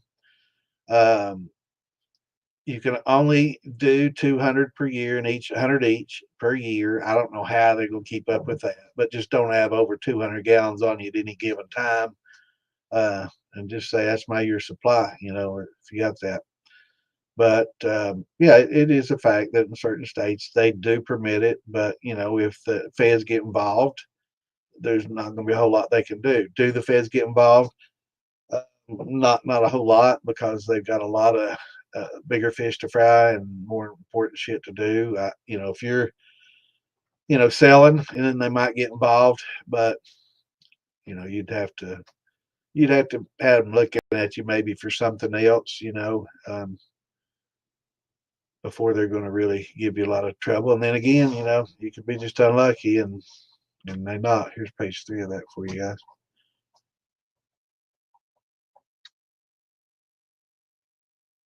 200. Yep. James Spann is the best. Like listening to him. I'm not familiar with him, man. Enlighten me on James Spann. Inquiring minds want to know, brother. If you barreled around 105, wouldn't that end up at around 90 to 95? I don't think it takes quite that much, Richard. Angels get their share, but it does, I will say, at a lower proof like that. Most of the liquor industry barrels at a higher proof for one reason only. Barrels are expensive in real estate, and the place to store them is even at a higher premium in those rick houses.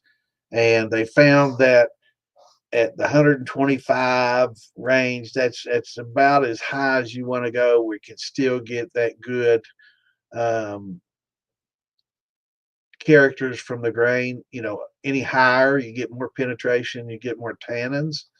Lower, you start getting some more interesting flavors. So a lot of people have found that in the 110 to 20 range can get you some pretty interesting flavors that you can't get at 125 to 35 going in at higher proof. So it's just it all comes to taste. There's no right and wrong. It's just at the end, you'll get more of a tannin. You'll taste more of the woods. It'll tend to be a little bit more bitter, and you'll get more wood characters. You go in at a little less proof. You pour more of the vanillas and caramels out, and less tannins. It tends to not be as bitter. So it just depends. It just depends on what your tastes are. There's no right or wrong answer. That's like yeast, there's not really a right or wrong answer. It's what you like the best. 180 temperature wise, no. That might be. I don't even think that's a vapor tip, David. Unless they're talking about a different type of steel. Now, what we're talking about is a basic pot steel. And no, at those temperatures, you're not going to get anything happening at all. I showed you guys the chart earlier. At 180, let's see if I still got that chart handy. Yeah, here we go. At 180, your alcohol would have to be pretty much almost 90 proof. I'm going to say close to 90 proof. So if you got a 90 proof mash, which is dangerous, really don't want to go do above 80. So you would have to have a 90 proof mash before you're going to get any cooking off at 180. So that's what this chart's for. It shows you basically what you can expect given the proof of your mash. I love having the ability to put these charts up here.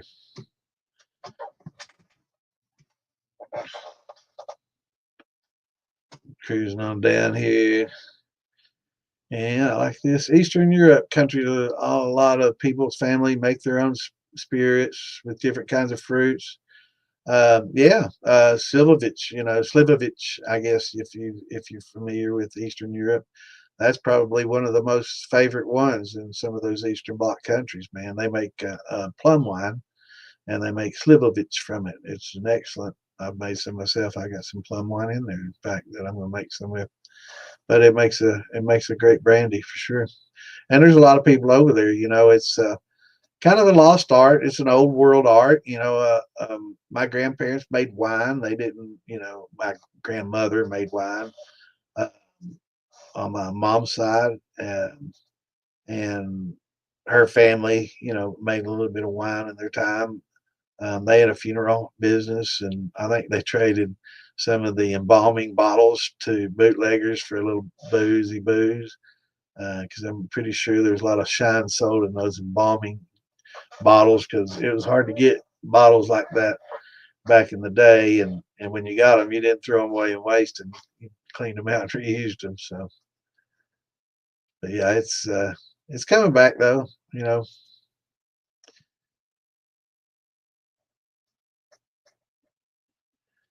Yep, absolutely, brother.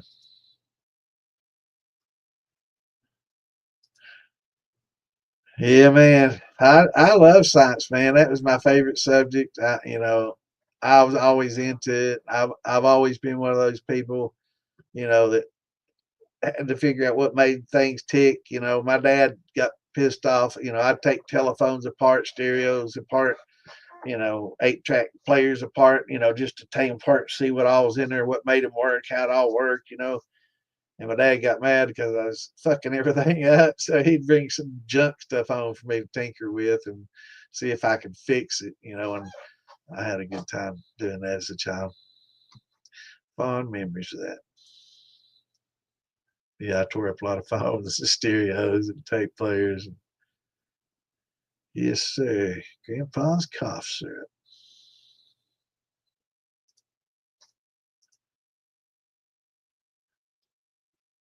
Absolutely, brother. It sure does, man. And use those back sets. Use your back set to. I mean, that's one of the things that causes the sourness is the lower pH and the acidity of that back set. So a lot of people think it's the grains that are souring, and that combined with the back set, really creates a sour flavor. So the sourness and the sour flavor you're getting probably as much or more from the back set than the souring grains.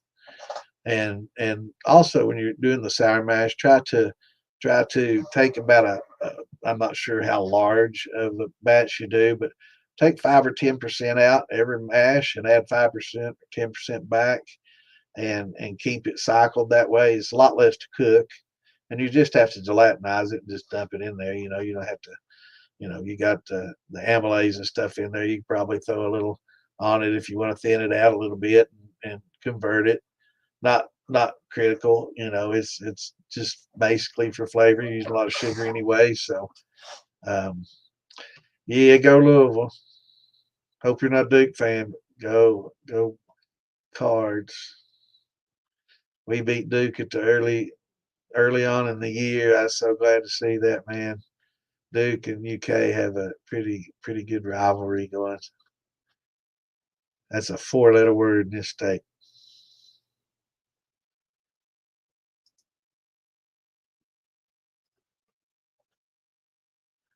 Yeah, apples do. They do sure do. One thing I do is the same drill. I've got a mud mixer on my drill. If you don't have it, get it. Oh my God, it'll save you so much time. Throw that paddle away. You deal with all that stirring manually. Just I use a drill, and I've even got a mount where I'll mount it right on my damn mash thing while I'm cooking my mash. It'll be constantly stirring and keeping it from scorching. But yeah, absolutely. But I use that same thing to degas, and I used to have a little video, and I used to like to when I made my sweet heat white wine. I'd degas that because I didn't want it to turn into a sparkling wine or a champagne. So you kind of have to degas it and get all that out before you bottle it, so you don't have to fool with the carbonation staying. But it's I used to love to just stir the shit out of it and listen to it. Shh, it'd foam up, and man, you could hear it, all them little bubbles. And the small bubbles are CO2. The big ones are oxygen. In fact. But yeah, you definitely want to degas those. White grapes, they do the same thing. There's a lot of things tend to carbonate, and it's really good to degas like that, regardless, because a lot of your grains make a beer. It's like beer, so it gets sudsy, foamy, like beer. And when you put that beer in your still and heat it up, you get foam. And if you don't, if you can degas it, it'll help cut down on that foam. They make some additives you can throw in there. Butter. A lot of people throw a little butter in there to help it keep it down. But degassing it will help keep it from puking over. So, yep, good point, brother.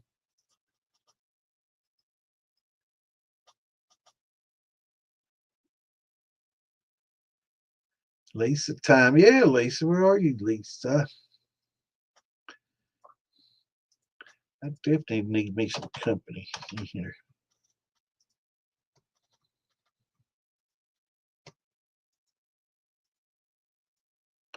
Oops, damn it. I said what I was searching a minute ago for my mash bill.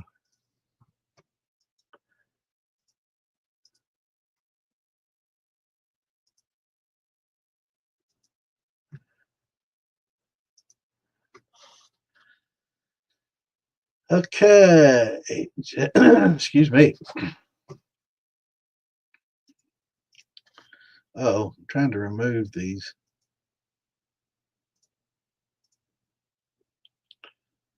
I'm gonna put that back up so I don't have to look at my big face. Y'all finish at that if you need to. I'll find another chart to put up here in a minute.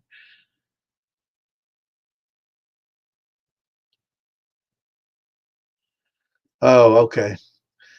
Yeah, he took a spill on his four wheeler. Question, big question. Man, have you ever had this? Have never had this go that high. Let's see, my current mash was all spent corn, 120 Indian corn after second sour mash, 120 pounds of 6 grain, 6th generation. Sour mash, 120 pounds blueberry thunder without getting into any yeast beds. Pour them all together, and with specific gravity was the highest ever. I added 15 pounds of sugar and ended 1.115. Wow. Damn, what kind of yeast were you using, brother? That had to have been EC 1118 or something that high tolerance. But that's getting up there, bro. I'd have to pull out a chart. What is that alcohol ABV wise? Close to 18, ain't it? Let me see if I got that chart. Shoot, I don't know if I got that chart.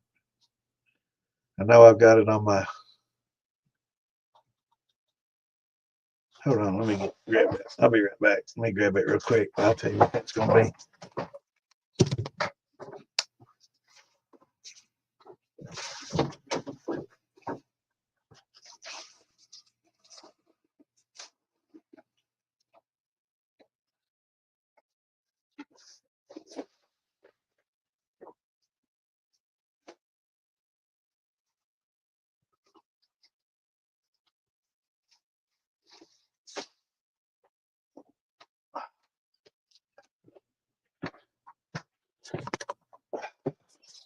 All right, let's have a look. See here.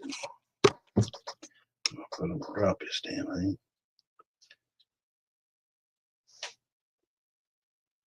I can't see where the shit.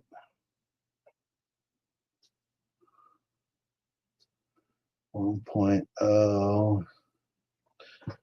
1.0, 1.15 would be right there. It's about 15%. So yeah, you should be all right.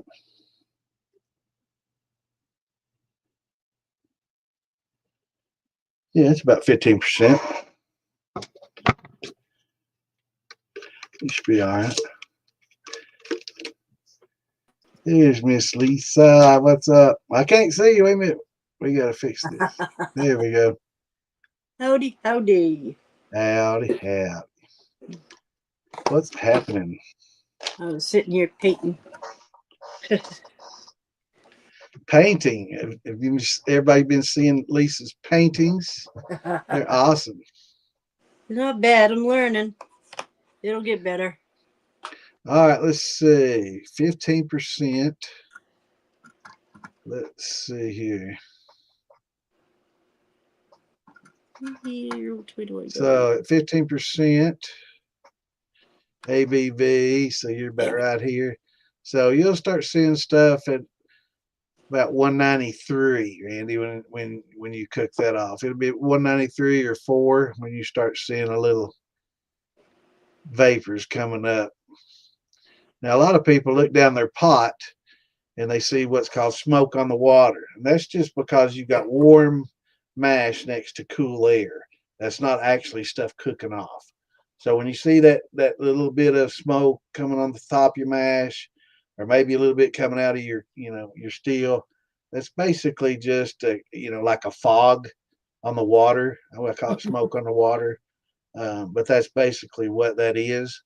And the reason that you have it, the most of your steel will still be below the mark, but right there at the very bottom of your pot that's touching that element and that burner, that first inch of liquid at the very bottom, unless you're constantly stirring, it's hotter. It's going to reach 196 or 195 or 6, in this range here, long before the rest of it does. So you'll start seeing some, you know, pop up a little earlier, but generally your mash is, especially if you're stirring it, your mash is going to be in the 190s anyway. So it's not going to be like a great deal. But that people that leave their still open to try to get rid of their heads, it's best just to go ahead and put the cap on, condense those heads down, bypass your thumpers so you don't have to get heads in your thumpers and all that. That's why I invented it to begin with. Get all that shit out, get it done with it, and get busy to distilling what you want, what you're trying to get, and get your temps on up there. Can you use unflavored Jello as a clearing agent? I don't think that it gelatinizes. You don't want it gelatinizing and turning your mash into a Jello. I'm sure. I, I, I'm not going to say no that you can or shouldn't, because I'm sure it's probably been done. I'm just having trouble imagining how it can be a good thing. For wines, I mean, it's possible. I'm sure that it's been fine to use, but it gelatinizes things, and you don't want it getting thick. Because your hydrometer reading is going to be affected by that, because it's going to affect the density of your liquid. And usually, the only thing that's affecting majorly the density is the sugars and the syrups. So with that gelatin in there, it's going to throw your hydrometers off, and that would probably be one of the best reasons not to use it. But I'm not sure if it can be or not. I know people have used egg whites. I know rice hulls. I know there's some turbo yeast, like you're talking about, comes with the because I'm sure it's settling agent, whatever. That's me. I'm sorry. Echo. There.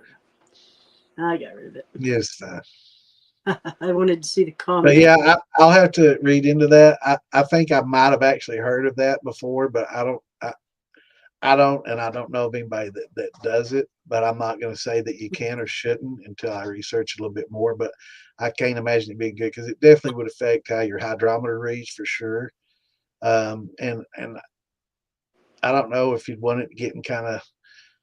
But of course, it would also have to depend on how much you use. So if you didn't use that much, you might not have to worry about everything turning into Jello.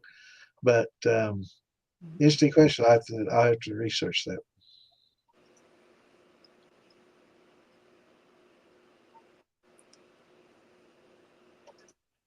A downward angle in arm condenser can give more flavor. Yep, absolutely. And that's probably the best ways to do your brandies. Just pot still with the angled arm down, the old Kentucky. They call it the Kentucky head. We're pointing down like that for flavor. Yes, sir. Cracker Barrel, yeah, they make good chicken. 100%.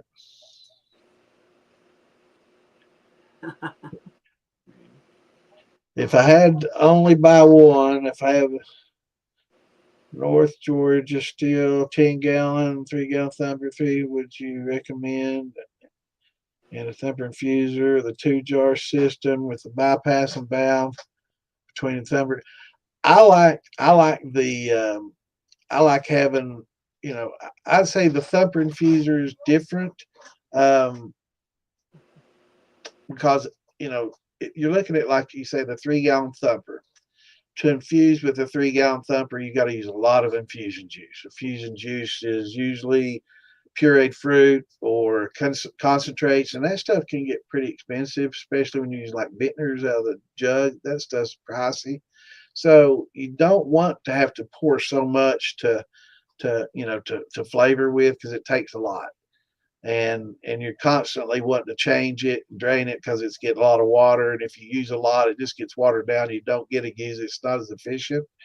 So I like something maybe the size of a couple of jars, or a jar, or half gallon to a gallon, depending on your size. But Um, you're dealing with a little less, but it doesn't have to be copper. I guess you can do glass or stainless. Um, but if you can have a drain on it, I like that. It's kind of hard to do that with a jar. I guess you could, but having that drain so you can drain out the watered down infusion, because you want to add maybe a quart for every 2 quarts that you run, so you're constantly adding some of that infusion flavor, dumping down the watered off, and keep constantly doing that throughout the run, and that's really the way you're going to pull a lot of strong flavors over like you want. Yeah, man, I love me some Texas Roadhouse. I got one in walking distance, man. We go there all the time. And I agree, Missouri's awesome. I'm an hour and a half away from any Texas Roadhouse. Oh yeah, I love it, man. It's reasonably priced. We always go there, and just with the rolls, the salad, and the damn onion. I mean, by the time I eat that, I'm done. And I just take my chicken basket home and eat that for leftovers later. But yeah, it's a good value, man. It's good food and a good value, and good laid back place. I've never been. It's a lot of fun.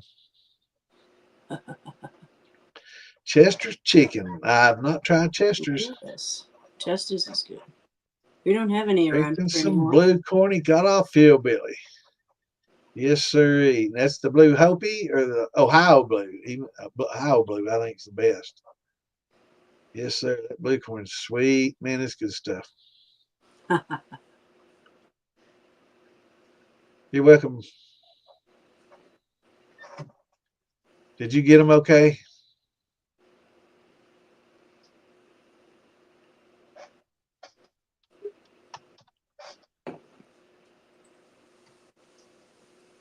Whew.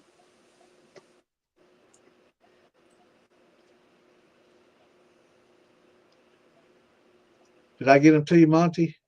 Or did you pull them off here? Or did you get them out of the militia? Or I think did I send you those the other day? Man, I can't remember anything. I had to write everything down. Yeah, I do too. Yeah, I sent them to him. Yeah, okay, here we go.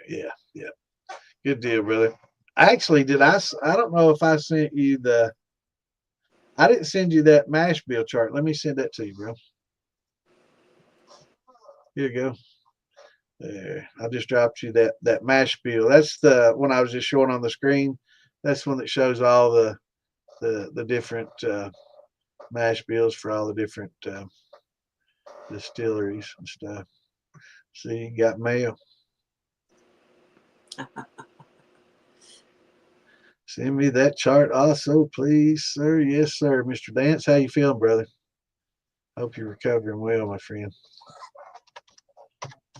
I'll send you the whole gamut. I'll send them all to you, brother. There we go. I'm gonna load you down, man. You're about to get flooded.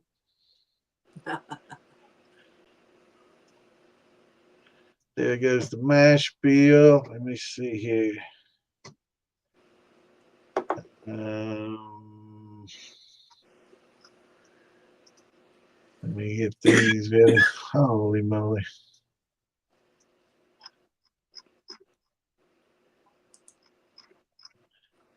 Here we go. There's the mash bill. Let me see. I've got so much stuff saved on here, man. Way too much saved here. I need to break this file down some. There's a lot of junk in this file that doesn't need to be there. All right, let me go to here. And here's this chart. Let me get you the fruit chart.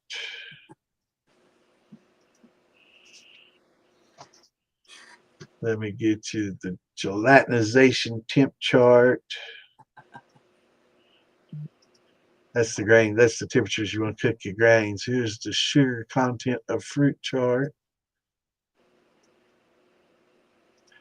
I keep a lot of this stuff. I'm gonna use a lot of this stuff in my classwork and stuff too. When I do my videos, I've already figured it out. I've been trying to find a good medium to do these on where I can easily pop up charts, and StreamYard has made that possible for me.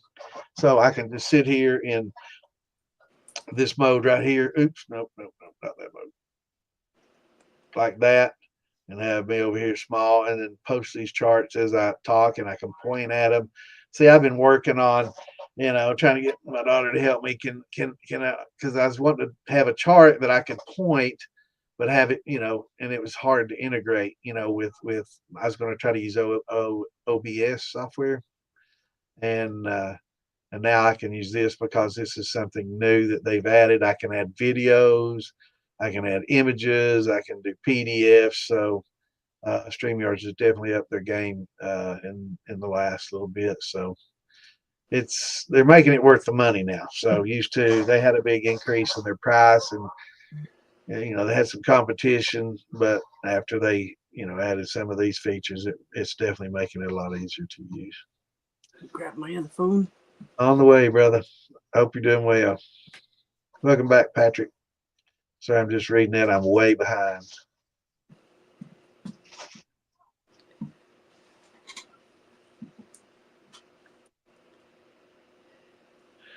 Oh, Simon. Just a moment, brother. I must have missed your post.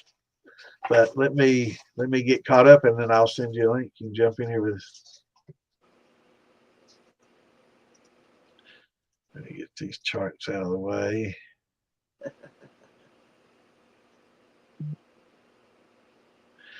All right, Kimbo is jumping in the shower, and yes, all right, good deal, Joseph.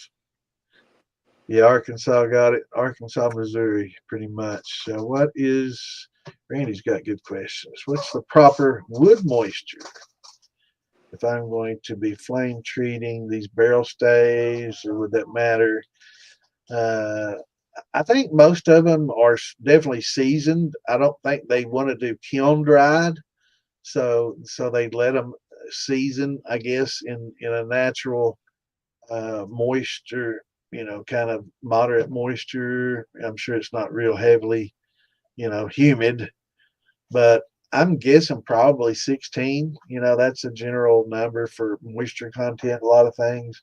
So that's just a rough, wild ass guess. I'm not sure if it has anything to do with anything, but I'm guessing, in the inspection world, I know anytime you get a lot higher than 16, you run risks of molding and stuff like that. So 16 may be their number to store these barrels so they don't get molded. But I doubt after they get charred up, they wait very long before they fill them up. But that's a good question. Something I've never really researched much. But yeah, I've got a lot of oak staves as well. I keep them in just regular room. I don't let them outside. I don't keep them outside. So I keep them inside where it's fairly dry. But yeah, I use a lot of white oak staves. That's about all I use. I got a neighbor that builds furnitures and plaques and all kinds of stuff with barrel staves, and he saves me the little pieces, and I've got bags of them. And they work pretty well. Yeah, a lot of states don't fool with it. If the feds get involved, it's like Maggie, perfect example, Summer Jam. We're down there having a good time. No, those local cops give a shit. They'd love to just take that badge and uniform off and come have a drink with us later. A lot of them probably drink it themselves. They don't give a shit. When the feds get involved, they do. So when the feds come to town, they got to puff up and act like they're doing their jobs. And as soon as they leave, they're like, oh, we're glad they're gone. Let's party, So, yeah, I mean, we're pictured with chief of police, and they're all cool. But the feds tend to be a little less understanding. Sometimes, they just have to make a bust to justify themselves to try to get a promotion and things like that. So they're always looking to try to get a big bust. So, if you're small time with a Weber on your kitchen stove, I don't think that's going to be something they want to put in their resume. But if you got a big 1,000-gallon submarine, you definitely want to be careful. Yep. Yep.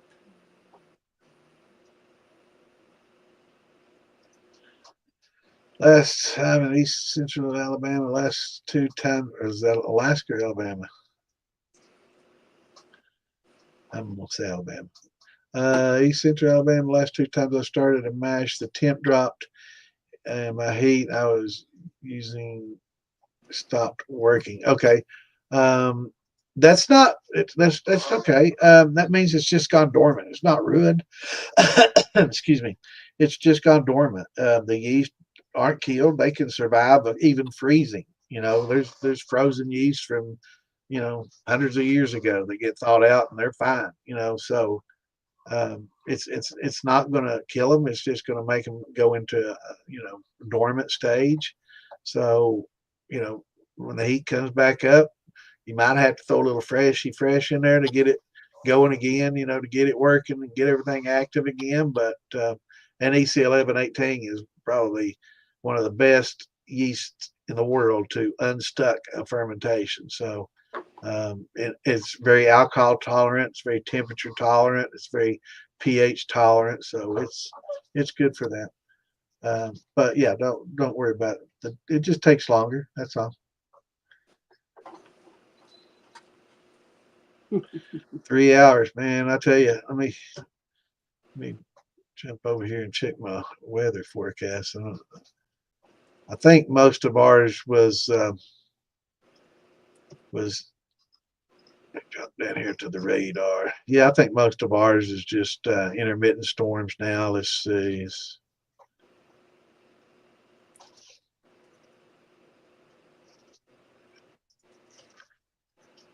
Yeah, we're just in the middle of a lot of green and yellow right now. I don't see any red in ours. But just north of Kansas City, seeing some snow. Central and western Illinois starting to see a little snow. Further north of that, they're starting to get a little snow out of this, but to the east of that, Chicago and east, yeah, it's just rain. But yeah, we're in the yellow zone right now, so we're not getting pounded. Most of it's yellow for now, so I think for the most part, I'm not seeing a lot of reds and purples in this, so it might have calmed down a little bit. They tend to at night like this, so that's not to say that one can't pop up, because you get that wind moving in different directions and it can happen. So I'd hate to tell somebody to drop their guard and something bad happened, but for us it looks like it's settled down quite a bit.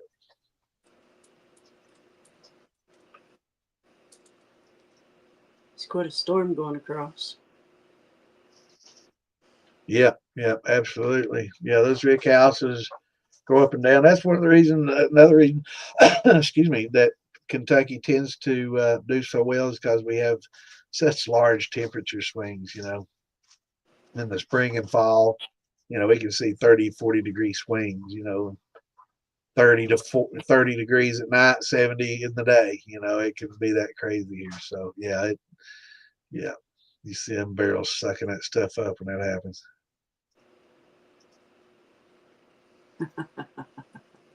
Yep. The vanilla and caramels. Yeah, go in with your barrel at a little lower proof, and you'll pour more of those out for sure.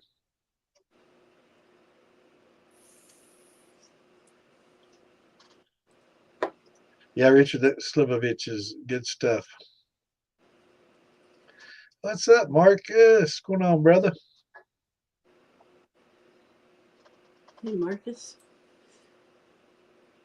Him fella right there, if y'all don't know Marcus Chapman, y'all need to friend him up. He's a great guy. Yep, he is. He was the one that told us that our admin chat wasn't private the other day. Yeah, that's what we're here for, Patrick. I'm not trying to replace George, though. I love me some George. I've watched him a lot, and I like watching George. But I'm going to try to do some class work similar to George. And now that I've got this where I can put the charts up there. I don't have to write them out like George. He had his whiteboard over there with his pen and doing all that. And I was thinking I was going to have to end up doing that, but a lot of the stuff that I've got that I can teach is, there's already charts made. I would like to have something though that I could draw on and do that on the StreamYard, but they don't have that capability yet. And that's what I was trying to talk with my daughter about, something that I can draw, and when I'm trying to explain things like my bypass and how all that works and stuff, I'd like to draw all that out. There's not a lot of stuff for that online, so some stuff I may end up having to draw out, but this definitely going to make it a lot easier for me to be able to show charts and do my teaching that way, which is probably how I'm going to do it. And it's what I'm doing now. So basically my classes will be focused on more specific topics. They'll tend to get a little more scientific than what I try to get on here. And I'm not gonna, here I'm going from one extreme to the other, kind of like my mind does. So I really love it because it's hard for me to focus. But I'm going to try to focus on these classes and be specific, start out with equipment, what equipment, why, and which is best for each situation, and of course that would depend on a lot of factors. And then go into, mashing and the science of wine and winemaking for brandies. I'll probably start with that, and then we'll get into grains and conversions and all grains and all that good stuff. And then distilling, believe it or not, distilling is the easy part. It's, putting in the pot, cranking up the heat, and, there's a lot of things and techniques you can use with your thumpers and infusers now that makes it a little bit more challenging and adds some new twist to it. But back in the old days, it's just the thumper and the backings in there, and that's pretty much it. Till I came out with my bypass and I started bypassing, and then I didn't do a lot of flavor infusing was something that I didn't do, but I did use my backings and my tails in my thumper, and I, it started to come out headsy and stuff, and I didn't know why. And it's because it was getting polluted by all the heads and foreshots that went through it before I got to my heart. So that's what made me come up with the bypass long before Jerry did. I couldn't believe that on the show. He's like, yeah, it just makes sense, doesn't it? Yeah, they get all that shit from us. Yeah. I see a lot of stuff that we talked about, Mark and me, a lot of the stuff we talked about years ago, they're starting to put on there. Yeah, stuff like coffee and stuff. We were doing all that stuff long ago. But it's fun. I don't care. I'm glad everybody's using it. I want to see everybody using it.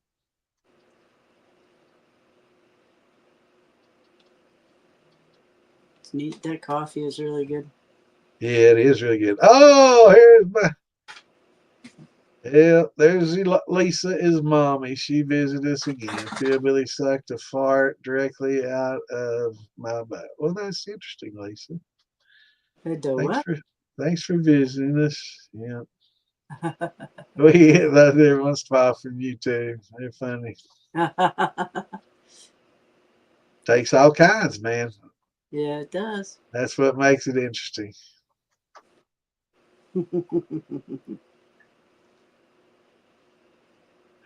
All right, Michael. Well, get on Facebook, join the Moonshine Militia and Copper Steel Outlaws and DIY shining stuff, and we will get you educated. 3 great groups. A lot of people there to help. I'm helping on them. A lot of people that I've helped teach and everybody's taught. They pitch in once they learn and share what they've learned, and it's a lot of fun.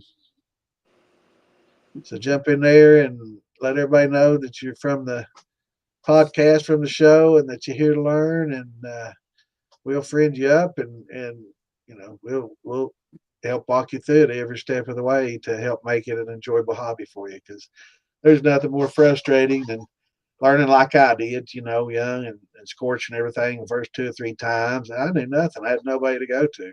Foxfire book with a recipe or two, and pressure cooker still, and it was very frustrating. A lot of people quit. They're just like, F it. Spend all this time, all this money, and this horrible. I could just buy it cheaper. I've seen it all, but once you start getting it down and once you get it all figured out, lined out, man, you will amaze yourself and your friends, and everybody will be like, "Wow, you did that," and then they want to know. So you'll be inviting them over as soon as you learn. They'll want to learn too. So bring them all on over. We'll educate them. But it is a lot of fun, and we want people to enjoy the hobby and not get frustrated. So, but there'll always be frustrations. There's always going to be little things that happen. That's inevitable. Oh, yeah. Yes, sir, David.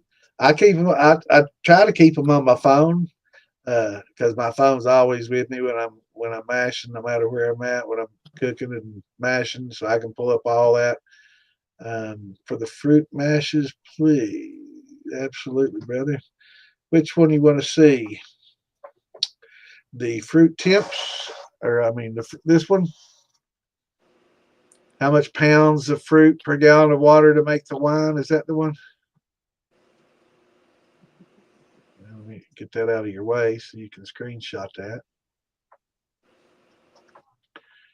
There's that one. You got that screenshotted? Let me scroll down so I can see your answer. I don't see it at all. It hasn't popped up yet. Oh, cool. There it is. Yeah, there's a little bit of a 30-40 second delay there. All right, was that the one you were talking about? Because here's another one that also is about fruits. And this just tells you the fruit levels of sugar per 100 grams of fruit. So every 100 grams of fruit will give you X amount of grams of sugars.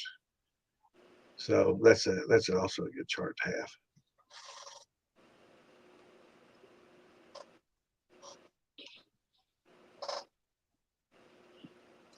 And Michael, do you like wine or beer?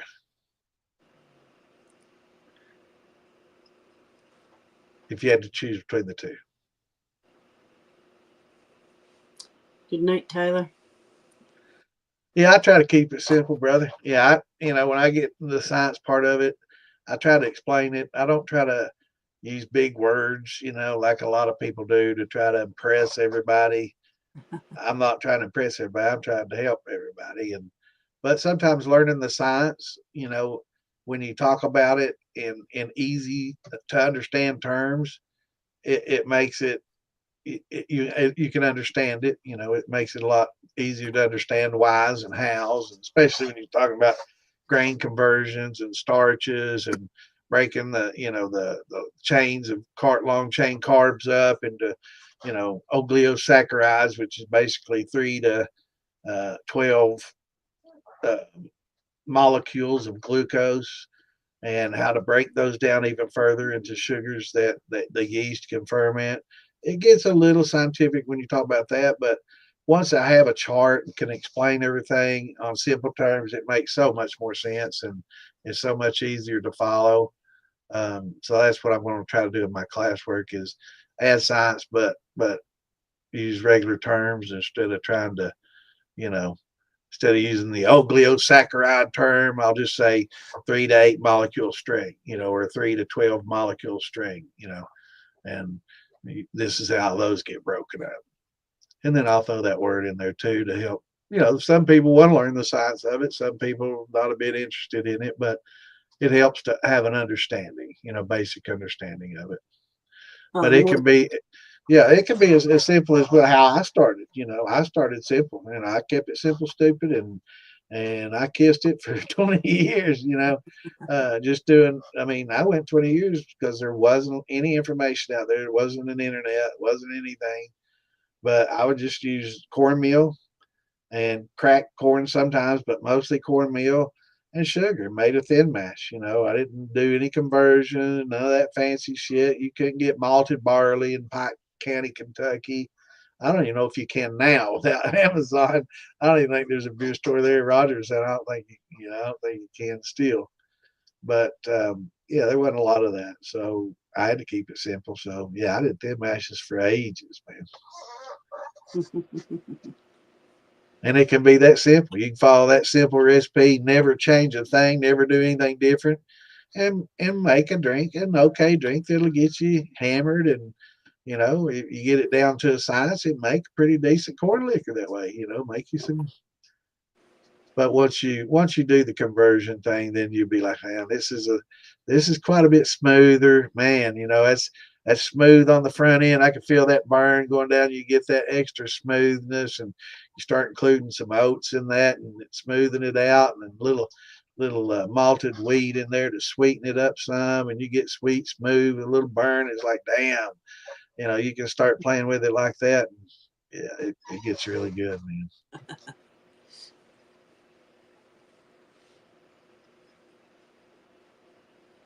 The more they hear those big words, the more you become acclimated to them too. Yeah, And yeah. it becomes normal.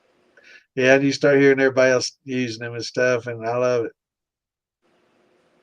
Like Wesley, they talk about the cell walls exploding from the freezing and all that. And it's like, yeah, he's heard me talk about that. Now he's trying to throw that up at me. It's fun. I love it.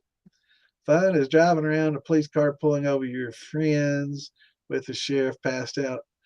Yeah, there is a story. I'm not going to tell it, but I'll tell maybe someday. I got pulled over with a little shiny shine. I'll tell it. I was I was probably 18. Yeah, that's before I went to college. I was 18, just graduated out of high school. No, no, I I wasn't graduated yet. School was still in.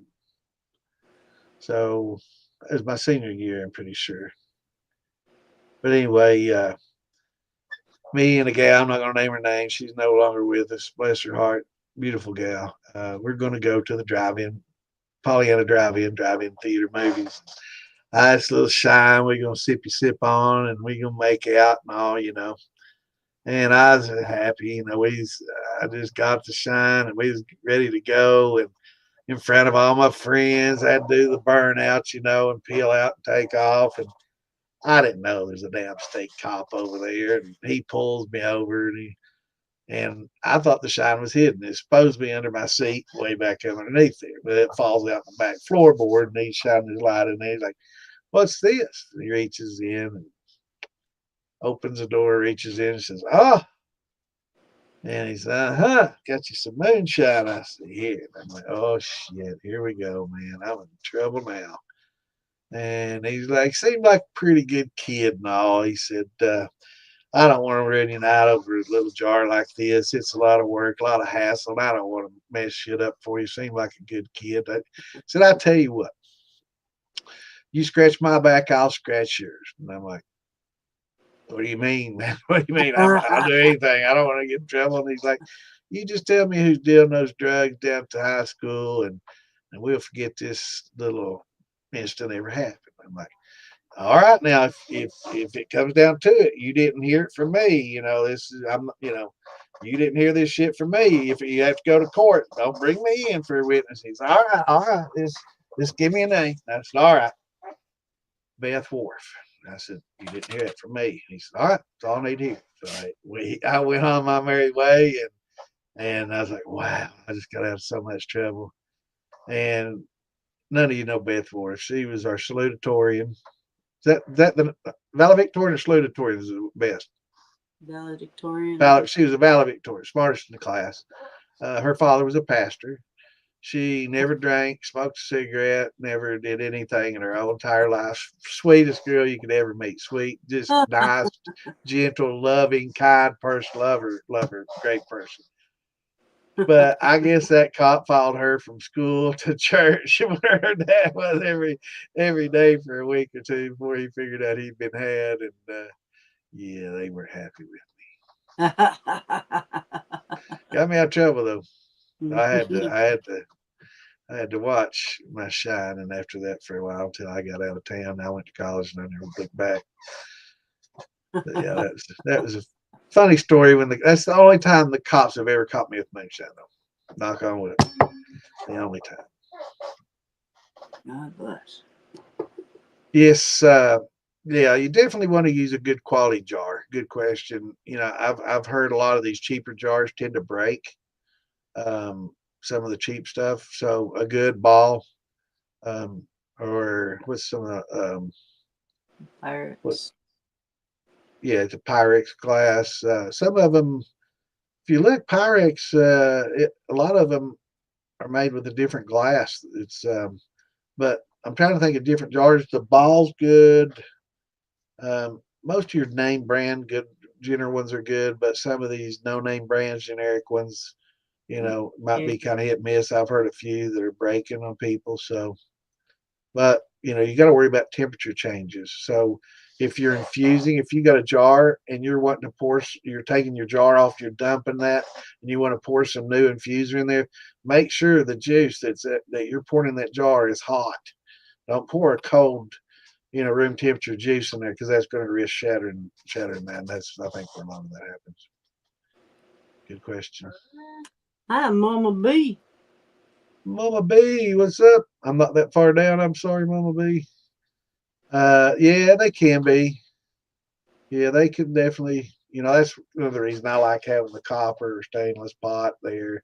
It takes it's less visually appealing. I like watching them bubble, man. I have to admit, I'm like old man. I like watching all that shit happen. I like my sight glasses, which are totally useless, other than just watching the reflux and all that. So yeah, but it's fun to watch. But yeah, it can get dangerous if you're not real careful. So I tend to prefer using a copper one or a stainless one for sure. Chris busting up the strawberries. What's up, David? Yeah, I'm the weather man. Damn, I'm that far behind. Shit, let me scroll down. Hey, Dave. All right, Monty, I'll check and see what I sent you, and I'll make sure that you got all the charts that I've been sending out. I've got a ton of them, though. I'm going to start uploading them everything in the militia and on Copper Steel and DIY Shine. So a lot of this stuff you'll be able to find in all those. And then JB will grab it and he'll put it on Moonshine Live. So if you're in Moonshine Live, you'll get it in about a week or so. I love JB, man. I get some of my stuff from him too, so that goes both ways. I've got a lot of stuff. Actually, I've got more off JB than he's got off me. I'll just put it that way. So I appreciate the hell out of him. I like that group. They're good people over there. Most of them. Most of them. There's one over there that I don't really see eye to eye with. That's why I keep getting banned out of there. Dusty. I'm not gonna mention any names.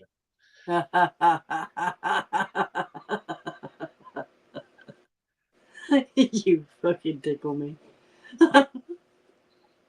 Yeah, old Dusty and we don't see eye to eye. And I tell JB, I'm like, damn it, how do I keep getting banned, man? And he's like, that must have been Dusty. I'm like, tell him to quit, man. I do nothing bad in your group. I try to help people. I post shit, and I'm there. I go there a lot so I can watch Moonshiners and Master Distillers that he posts up there. I like watching it there. Oh, Dusty. Yeah, if he's in a group, I don't go in. Yeah. Bother. Drama. Fruit to water ratio. Yeah, let's see. That was one of those is basically a fruit to water ratio. It's this one here. This is pounds of fruit per gallons of water. And I will say for the good brandies, I would tend to go to the heavy side of every one of these. And you can go to this side and get a decent. If you use some, well, you're probably not seeing it yet, but if on this side, if you can use some frozen concentrates that are sweet and concentrated flavors, you can kind of cheat to this side a little bit. But to make true brandies, you need to go over here and start there. and see if that gets you at a good gravity without sugar. Because for a true brandy, you don't want any sugar at all. But, you know, are we making, that kind of, it depends on what you want. If you want top shelf, go here or maybe higher. If you're not so picky, you can go here and add some concentrates and some sugars and get a pretty damn good drink. But Simon, you're going to have to, I know you're not on Facebook. I'm going to have to find a way to get a lot of these charts to you. Let me move that out of your way so you can screenshot it. But I guess screenshotting it works too. Absolutely.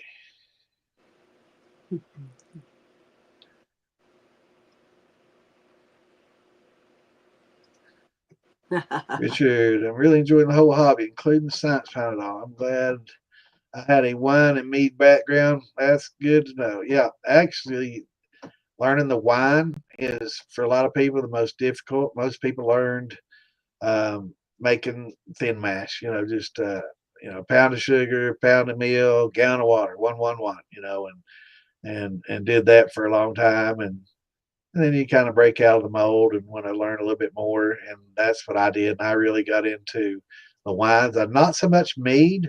I never was much of a beer drinker, and that's why grains and the conversions and all that was kind of new to me.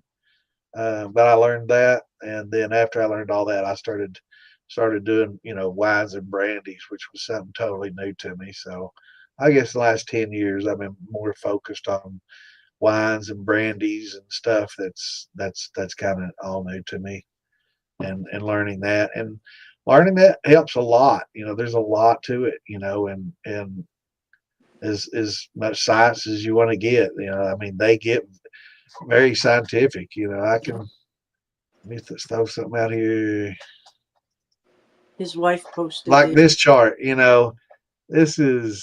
This can get very complicated. When you start looking at some of these things. That's very scientific, and it mass to charge, yeah, retention, yeah, it gets very complex. So I'm not going to try to get too technical and throw a lot of that in my class. It's not going to be that. It's going to be more of a beginning. But I hope maybe someday to help team up with Alan Bishop and maybe put Alan doesn't know this yet. But hopefully someday he and I can get together and maybe put together a little more advanced class. And maybe Amanda. She doesn't know it yet either, but maybe Amanda can help me too. That'd be fun. Be a lot of fun.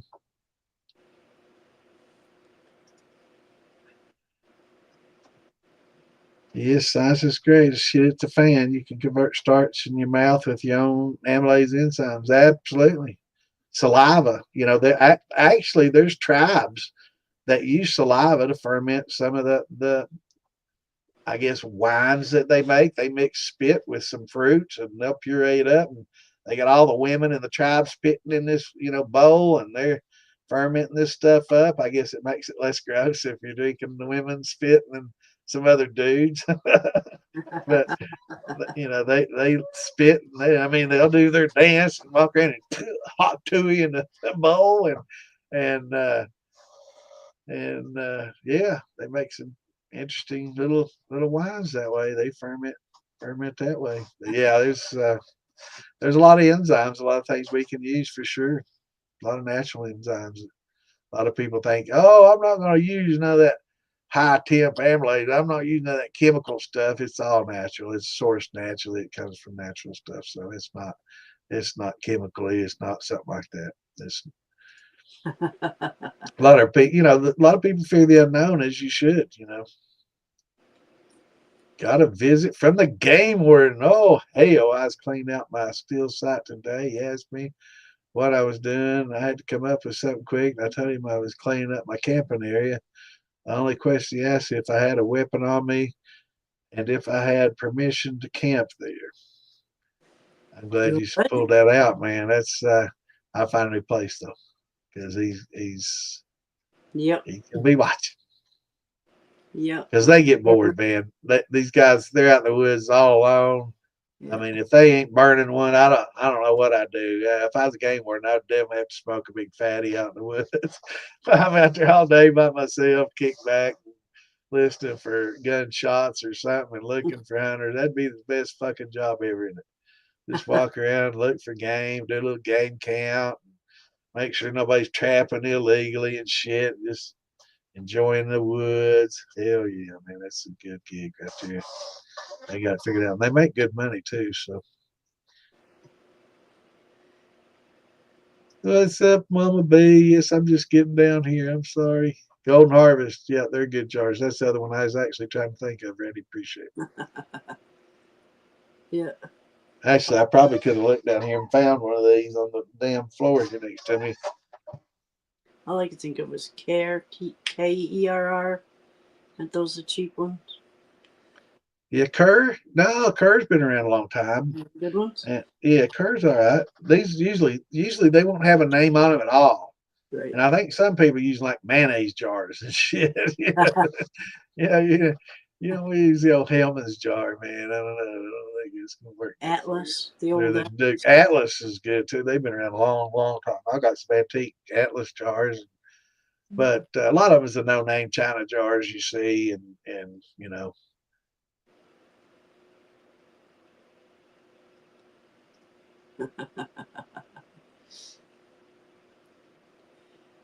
we say Mama B in a loving way. Because we love us Mama B. Mm-hmm. Hopefully Good question. Today. Yes, absolutely. Absolutely, Mama B. Why is watermelon only 3 people? I thought the same thing when I looked at this chart. At melon, and it just says melon in general 3. I know watermelon's mostly water, and it has a very delicate flavor. Let me find this other chart. Has a very delicate flavor. But here, let's see, watermelon. There's actually 9 grams of sugar for every 100 grams of watermelon. So it's actually got more sugar in it than I realized. A lot more than a freaking strawberry, or a blueberry. Strawberries and blueberries, and plums. I do those, all 3 of those. I use those a lot. Cherries, blackberries. I mean, watermelon has more sugars, but it just doesn't have the flavor of the watermelon. So you're getting all the sugars you need to mash. That's why it gives you a low number, is because you've got plenty of sugars there to ferment, and you don't want to do too much sugar, or else you get more than what your yeast could do. But it's just that carryover in flavor is not there. So, that's why you have to infuse, and you don't get that flavor carryover. So, to make a wine, I guess it's fine, and that's what that chart's for, is for wines. This is so when you 3, because you're not distilling it, you're not losing the flavor of the melon, and it's got a lot of sugar, so you don't want to overdo it and get a high alcohol wine, because those tend to kind of get. But it has to, I guess because of the flavor carry forward, when you distill it, you definitely have to infuse and find other ways to get that flavor to carry forward.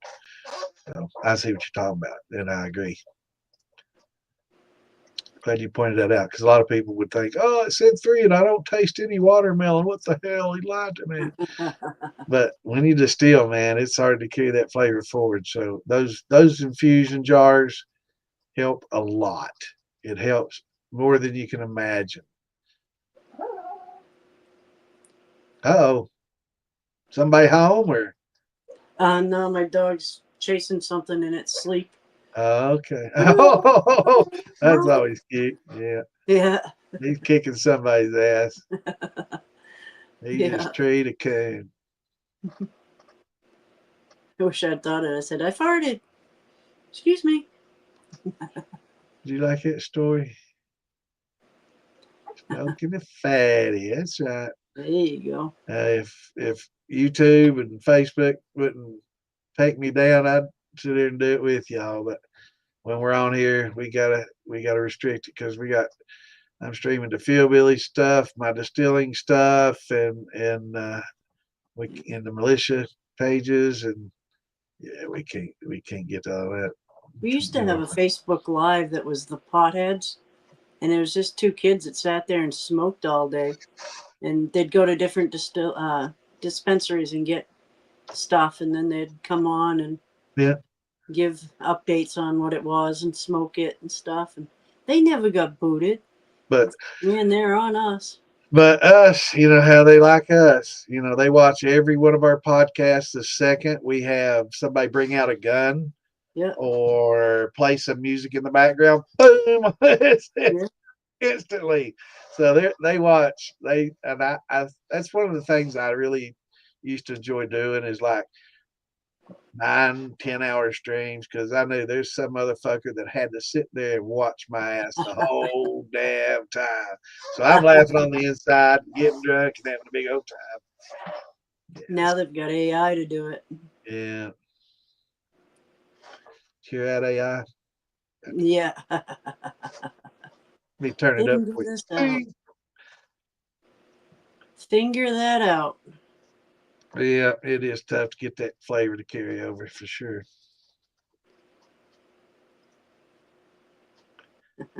Yep.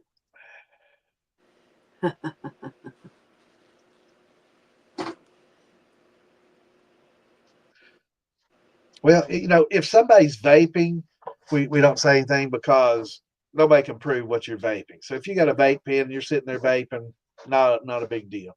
Or if you got a real legitimate pipe, like a meerschaum or something that you got a little something in, don't care at all because nobody knows what's in that. But you pull out a little roll joint, or pull out a one hit bat or something like that, or pull out the water bong, or you use a dab nail. No, we don't. Yep. Yeah, but like yeah, if you got a vape, yeah, you're perfectly fine vaping away. Especially if you're on somebody else's thing, Yeah, but yeah, I've had people on ours vape, and it's not an issue. Yeah, I work on this thing all the time. Because everybody vapes. I mean, most of these platforms that we stream to, we got Kick, Rumble, Twitch, a lot of other ones, and most all your gamers will sit there and vape the whole time, and they're just used to seeing vape pens. So they don't know what's in it. They don't really care. But when it comes to obvious things and us mean old moonshiners doing it, yeah, they'll knock us. They'll cut us off in heartbeats. You'd think it I don't would know. be, where you are. Like here it's legal, and it's kind I of don't know. it's weird, huh? Yeah, it is weird, and I'd say sometimes they may scroll up and down your page profiles. Oh, he's definitely conservative. Yep, off with his head.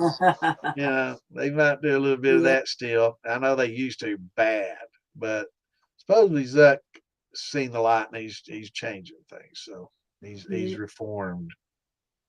I usually don't post anything political. I stay right out Yeah, of I it. try to stay out of politics, religion, all that stuff.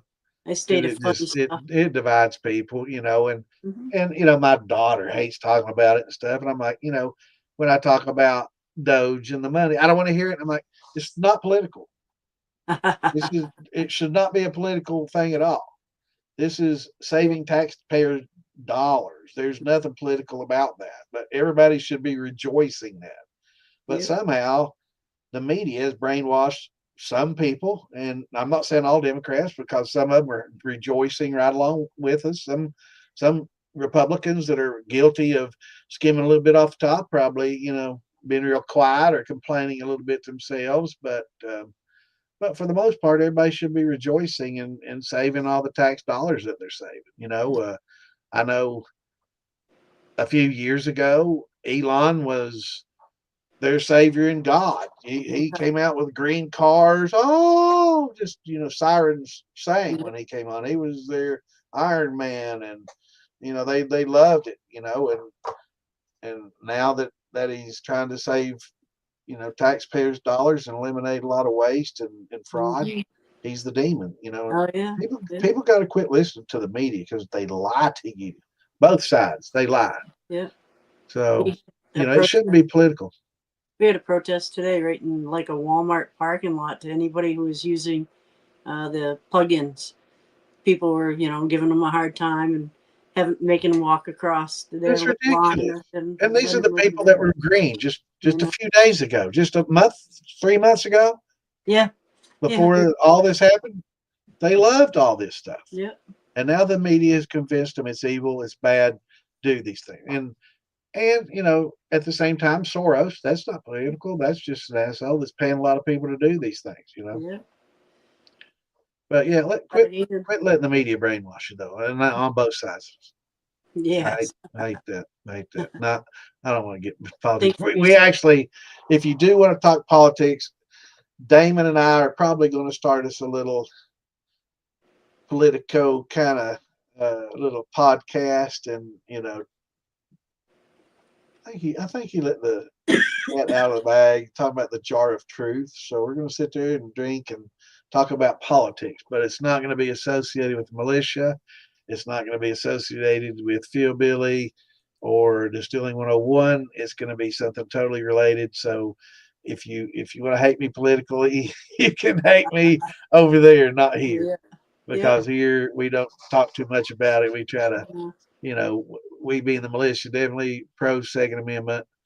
But I think everybody should be. That Well, shouldn't be a everybody, politicized thing either. everybody ought to be able to talk about it without being nasty.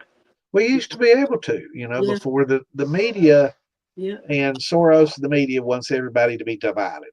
That's why they do and manipulate what people say. They tell you half truths. They chop up segments of the story and give you those segments to make it look like something was said that really wasn't implied that way. Once you show the whole segment, it was, and Yeah. it's like a lot of these videos of cops beating up people that start right in the middle. It's like, well, what happened? And then you see the body cam, and it's like, well, hell, I don't blame the cop. I'd beat the shit out of him too if he kicked me in the nuts and Yeah. and head butted me when I got close to him. And I don't blame him. Yeah. But they don't show that on those videos. They just show what happens after that. And Yeah. so that's what the Country media's doing divided. these days. So let's get away from that. Anyway, shot time. I need a shot. Country divided. Easier Yeah. to control. See, look at that. Comment stopped. Everybody stopped. And people are getting mad and leaving now. And Mama B's in there. yeah. Hiderman's in there. It says 8 people on my little thing I here. said 26 on mine. There you go. That's in my distilling page. Yeah. Man, that stuff's good, Jeff makes. That Bloody Butcher sour. 140 minutes. It's good. Good stuff. I've been sticking to the teas today. Yep. Got I to play did. Mama B Thursday night, ladies' night. Yes, yes. Got to show up for that. I guess me Awesome. and Mark are gonna do some herby thing. Monday night, I think it is. About Herbals. colds and herbal remedies, Tinctures and all little that good stuff. Awesome. recipes and stuff. That'll be interesting. Look Yeah, forward he's to been seeing all getting that. into it, and so I know with his schedule, it's hard for him to do anything right now. So I yeah, guess Monday is he off on Tuesdays or something. he must be. Yeah, Yeah. yeah, Yeah, I hate that for him, man. It makes it hard for him to have a regularly scheduled, thing when they do like that, swing shift. But definitely everybody show up and tune in for the ladies' night. yes. And definitely catch that. Be sure to hit like and share us with friends. And definitely come join the militia and get on there because that's what makes all this possible for us. I say Yeah. Copper Steel Outlaw page, that's Roger and my page, and DIY Shining Stuff, that's me and Eric Ayers' page, and I work with those two. But this is all made possible by the militia, and we really appreciate those guys. And I'm definitely a big part of the militia. I'm definitely enjoying it. It's a great group, and it's we try to keep the drama to a minimum. It's hard to do with a bunch of old opinionated farts like us, but we try our best. Yeah, but But we're not gonna get picked on either. We're not gonna just have somebody come in and fuck with us. So how many signatures do you think it would take if a survey of the Bradford County Strawberry Festival and Bradford County Fair, if they want to take moonshiners to come down and set up their merchandise to sell next year? Um, you know, basically, what most of us do, especially like with the merch and with grains, there's not a big deal with a lot of that. I know Maggie got funny last year. We can't sell grains there. I don't know why. Um, but they wouldn't let us even bring grains into sale. And that's another thing is, a lot of us, a lot of people like to sell is a lot of their specialty heirloom grains. And, they like to malt some stuff and bring in their malts and do all that. So, it's a shame, but I think we should be able to. I could understand if they say we don't want you bringing in moonshine steels and selling steels. yeah, It might break some people's heart, but I could understand that because in some states, just possession of a steel is illegal, even though that's probably what you make to get your tinctures and your oils and all that. Um, you have to argue that with the judge. But so a yeah, lot of places don't want the steels, but grains, why can't I bring malts, it to make probably has beers and wines and sell yeast? I mean, it's just silly. maybe like So yeah, talk to him and see. Let him know we're not, other than North Georgia and Tracy and a few of the bigger, best steel builders. Of course, they're going to want to be able to bring some steels, so that would be that would be something they'd want to talk to him about. But yeah, let's talk to him and see about bringing merch, grains down. If it's all cool and it's a good festival, I'm sure that they've we were going to do the shit show in Louisiana this year. We wasn't able to do it. Just circumstances came up, wouldn't permit it. Damon got a new job. He's going to be out of town. Phil Billy had shit come up. He wasn't going to be able to do it. Tom had shit came up and he wasn't going to be able to do it. I didn't want to go alone and do the shit show by myself. So it's like, it's not really the shit show without the other guys. Maybe I could have just podcasted there and just let them join the stream yard, but it wouldn't be the same. But so we'll see. Talk to him and see. It sounds like a good time. it's a difference in between, And you're talking about down there in Florida, so yeah, get with Mark and Alfredo and them, and maybe work with them because they're trying their best to get one going this year, and they're not getting people to contact them and get back with them. It's like in like 3 weeks. yeah, it's like they wait till the week or two prior, and then all of a sudden they'll call you back. Well, are you ready? Are y'all ready coming? And it's like, no, I've been trying to contact you for the last 6 months. Where the heck you been? You wait until the 2 weeks prior to that, and then you all of a sudden get interested. Are you coming? No, it's like we got to know these things. So hopefully y'all can get some good down there because that would be a great place to go. Nice warm place, nice place to fish and festival at the same time and camp and all that. Yeah, it's in like 3 weeks, I think. It will be a free course. It won't be something that you have to sign up for. It will be videos. I'll post them when I do it. It's going to be a little bit because I'm trying to get something put together. I'm not going to try to do it off the cuff. I've got to structure it or else my mind will just drift and I'll be talking about equipment. Next thing you know, I'll be talking about, finishing and all this. And it's just no, because my mind does that. But Editing. Just do it. yeah, I gotta make at least a syllabus, a little basic flow chart of what I'm going to do. Yeah. So that's the plan. Well, it's getting about 11 o'clock. Mama B, you want to jump in here and plug you and Lisa's show or what? Thursday. Thursday. Yeah, Yeah. Randy bought me drinks all day, all night last Thursday. Awesome. I figure this Thursday will probably be LPR. We'll be buying my drinks. Awesome. He makes some good stuff. Yes, yeah. Definitely some high quality H2O. Yeah, that ocean water is really good. Good night, Joseph. I'll catch you Wednesday, brother. Jump back on here and get in. If you didn't get all the charts, give me a note. Drop me a note. If you saw anything on today that you don't have, let me know and I'll try to get it to you. I forgot the drum roll. I don't have it yet. Mama B in the house. What's up? Yes, make sure to come on Thursday. I was gonna say it is late, but I mean, you said to talk about Thursday. Absolutely.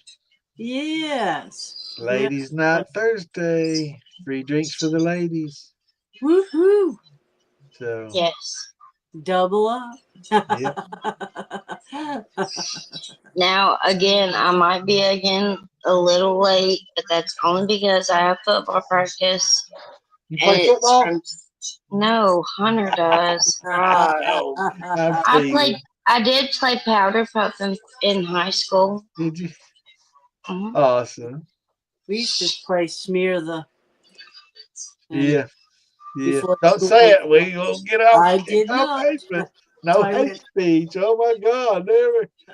That's way that's back another then it topic I wasn't, don't get it was- into. That's a good game, though. Yeah. Good night, Richard. Good night, everybody. Good night, everybody. Definitely like and tune in Wednesday for another podcast. Shine Talking Shots. We're going to try to get somebody on here for Wednesday, and then Thursday is ladies' night. I'm sorry I was a little bit late jumping in there. I caught like the last 45 minutes That's or so of it.